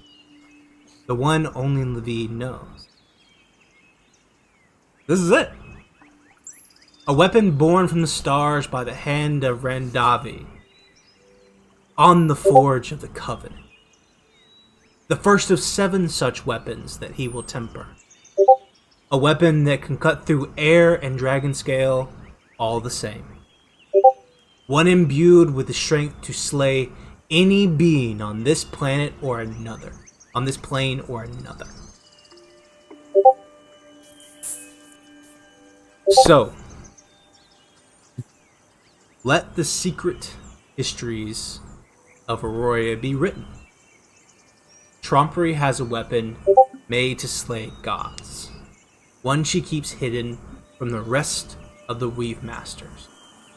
An ace in the hole, a means for revenge, a final recourse, the birth of retribution. Should the powers above step out of her control, Gula has been entrusted to all of you. It lies somewhere in the Vera Mountain Range, near the grove of Ernest and his family, the longest standing Druidic tribe in all of the mountain. In that general area, in the ancient and protected and sacred places of Ernest Land, is Gula. And to this day, is a place where at least 3 of you thrive at all times. And there, you all wait for either a command to bring revenge, or adventurers in dire need in a far-off age, looking for you, looking for Gula, to stop the things that threaten our entire world. And that's where Pendley, Dorian, Ernest, Lista, and Ardeen find themselves from now till forever. That's the end of this adventure. Is there anything you all want to add for your characters as they begin this eternity of bliss and protection and travel, and with all the really unique items that they've been given? The spyglass, the master of time, the Alasta, who's made a new shadow blade thing. I don't know what it does. They can't break promises. It's crazy. Is there anything you guys want to add to the epilogue before we wrap up this story? I will say for Penley, who has a chisel that can make anything, right? Chisel that can make habitable anywhere that's inhabitable. Everywhere. He himself only really uses this, for example, to set up their secret Gula fortress. The Gulag. So Penley could also the Gulag. Penley could also walk around and carve into a tree, and all of a sudden the tree house is there. All kinds set of up crazy stuff. Some early pre-big city civilization, but notably not something that Penley himself did. But notably, many years down the line, but when it was still new, but not as new as now, Penley met a woman, a follower of Savion, who was an architect, and she inherited the chisel that started the first building blocks of the New Reach Monastery. So Penley didn't do it, but Penley's chisel did. Someone Penley. Very nice. Yeah. Springwood, Ernest and his grove. He restores his grove, and it thrives for generations and generations and generations, as long as the acorn remains planted and sprouts to this almost reminiscent of a fay oak, just towering above all the other trees. And and he he and his family just thrive for generations, and they go out and some of them go out to other parts of the land, and and they're not really in any history books or anything, but it becomes sort of like a myth.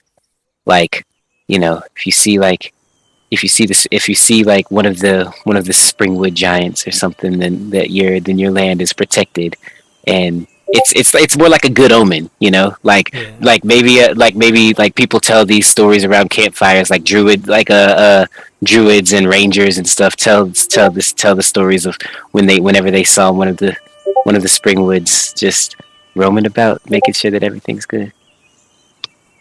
I like to imagine that there's this wonderful, like Ernest Grove, where all of his family is. It's a wonderful place. The entirety of the forest and all the people who all live in harmony together and wonderful.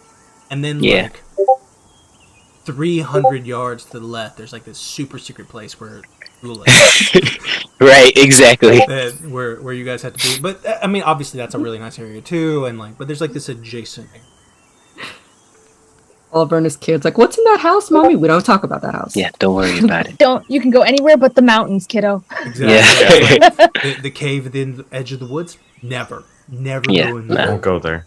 Kind of like that, but it's because it doesn't. That way, it's close enough for Ernest to be able, and everyone to have all the things to enjoy their life.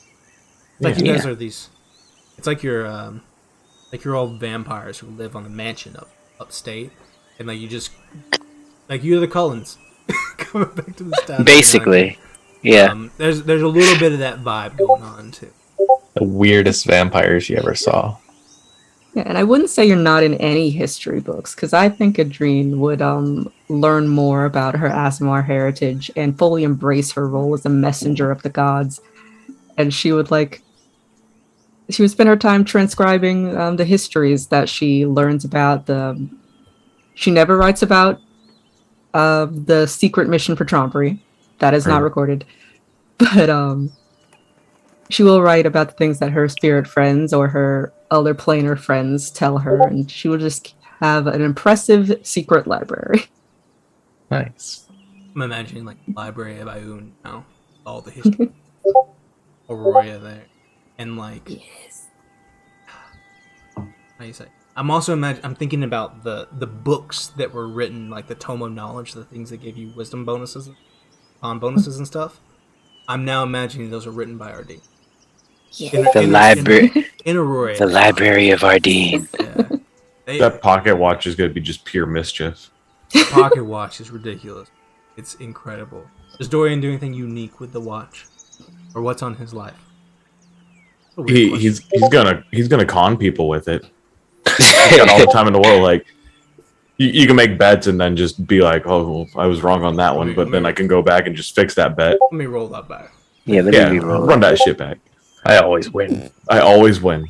Nobody gets the one up on me. World class gambler. And if you get the one up on me, you don't remember it because I went back. I get sick of playing games with you. Mm-hmm. Everyone does. In time, Henley doesn't. Like, one more time. How do you always win? I just don't get it. hey, maybe Penn just loses like 100 times in a row on like a coin flip. Like, well, I'll get it this time. Oh, but I also Yep. have a necklace that has a thumb. Oh my god. It's just a bone at this Yeah. point. You made You still got it. you did it Yeah. proud. Henley's very happy. The thumb wasn't immortal when it got cut off, so It was not immortal. No. Unfortunate. So we got a gardener and a builder, a writer, a thief. What about you, Elista? So there was a tale of the old days of Aroria about the tempest that cleansed the land of the strongest monsters. And Eli was that tempest. With her new weapon, she was able to clear, I won't say all of them, but a vast majority of the terrifying creatures that really plagued humanity at the time, and kind of brought a little bit more balance. Gave the people more of a fighting chance, because apparently that's what her patron wanted. She was like, "Fuck it, I might as well," and it was a good time for her. The blade is incredibly powerful. Mhm. In Elisa's hands. And the blade comes with, not only can you control the lightning, the elements, and can you change the weather and things like that, but it's got this promise feature. Mhm. When Elisa promises something to anyone, it happens. Well, as long as she holds the blade. But when there are stories told of Eli as he travels the world of Aroria where impossible tasks become mundane. When Eli says you're going to be safe, you are safe. Eli says the red dragon that plagued your land will not anymore, does it? And Eli follows through on every promise that she ever makes to anyone. She cleanses the land of all the monsters.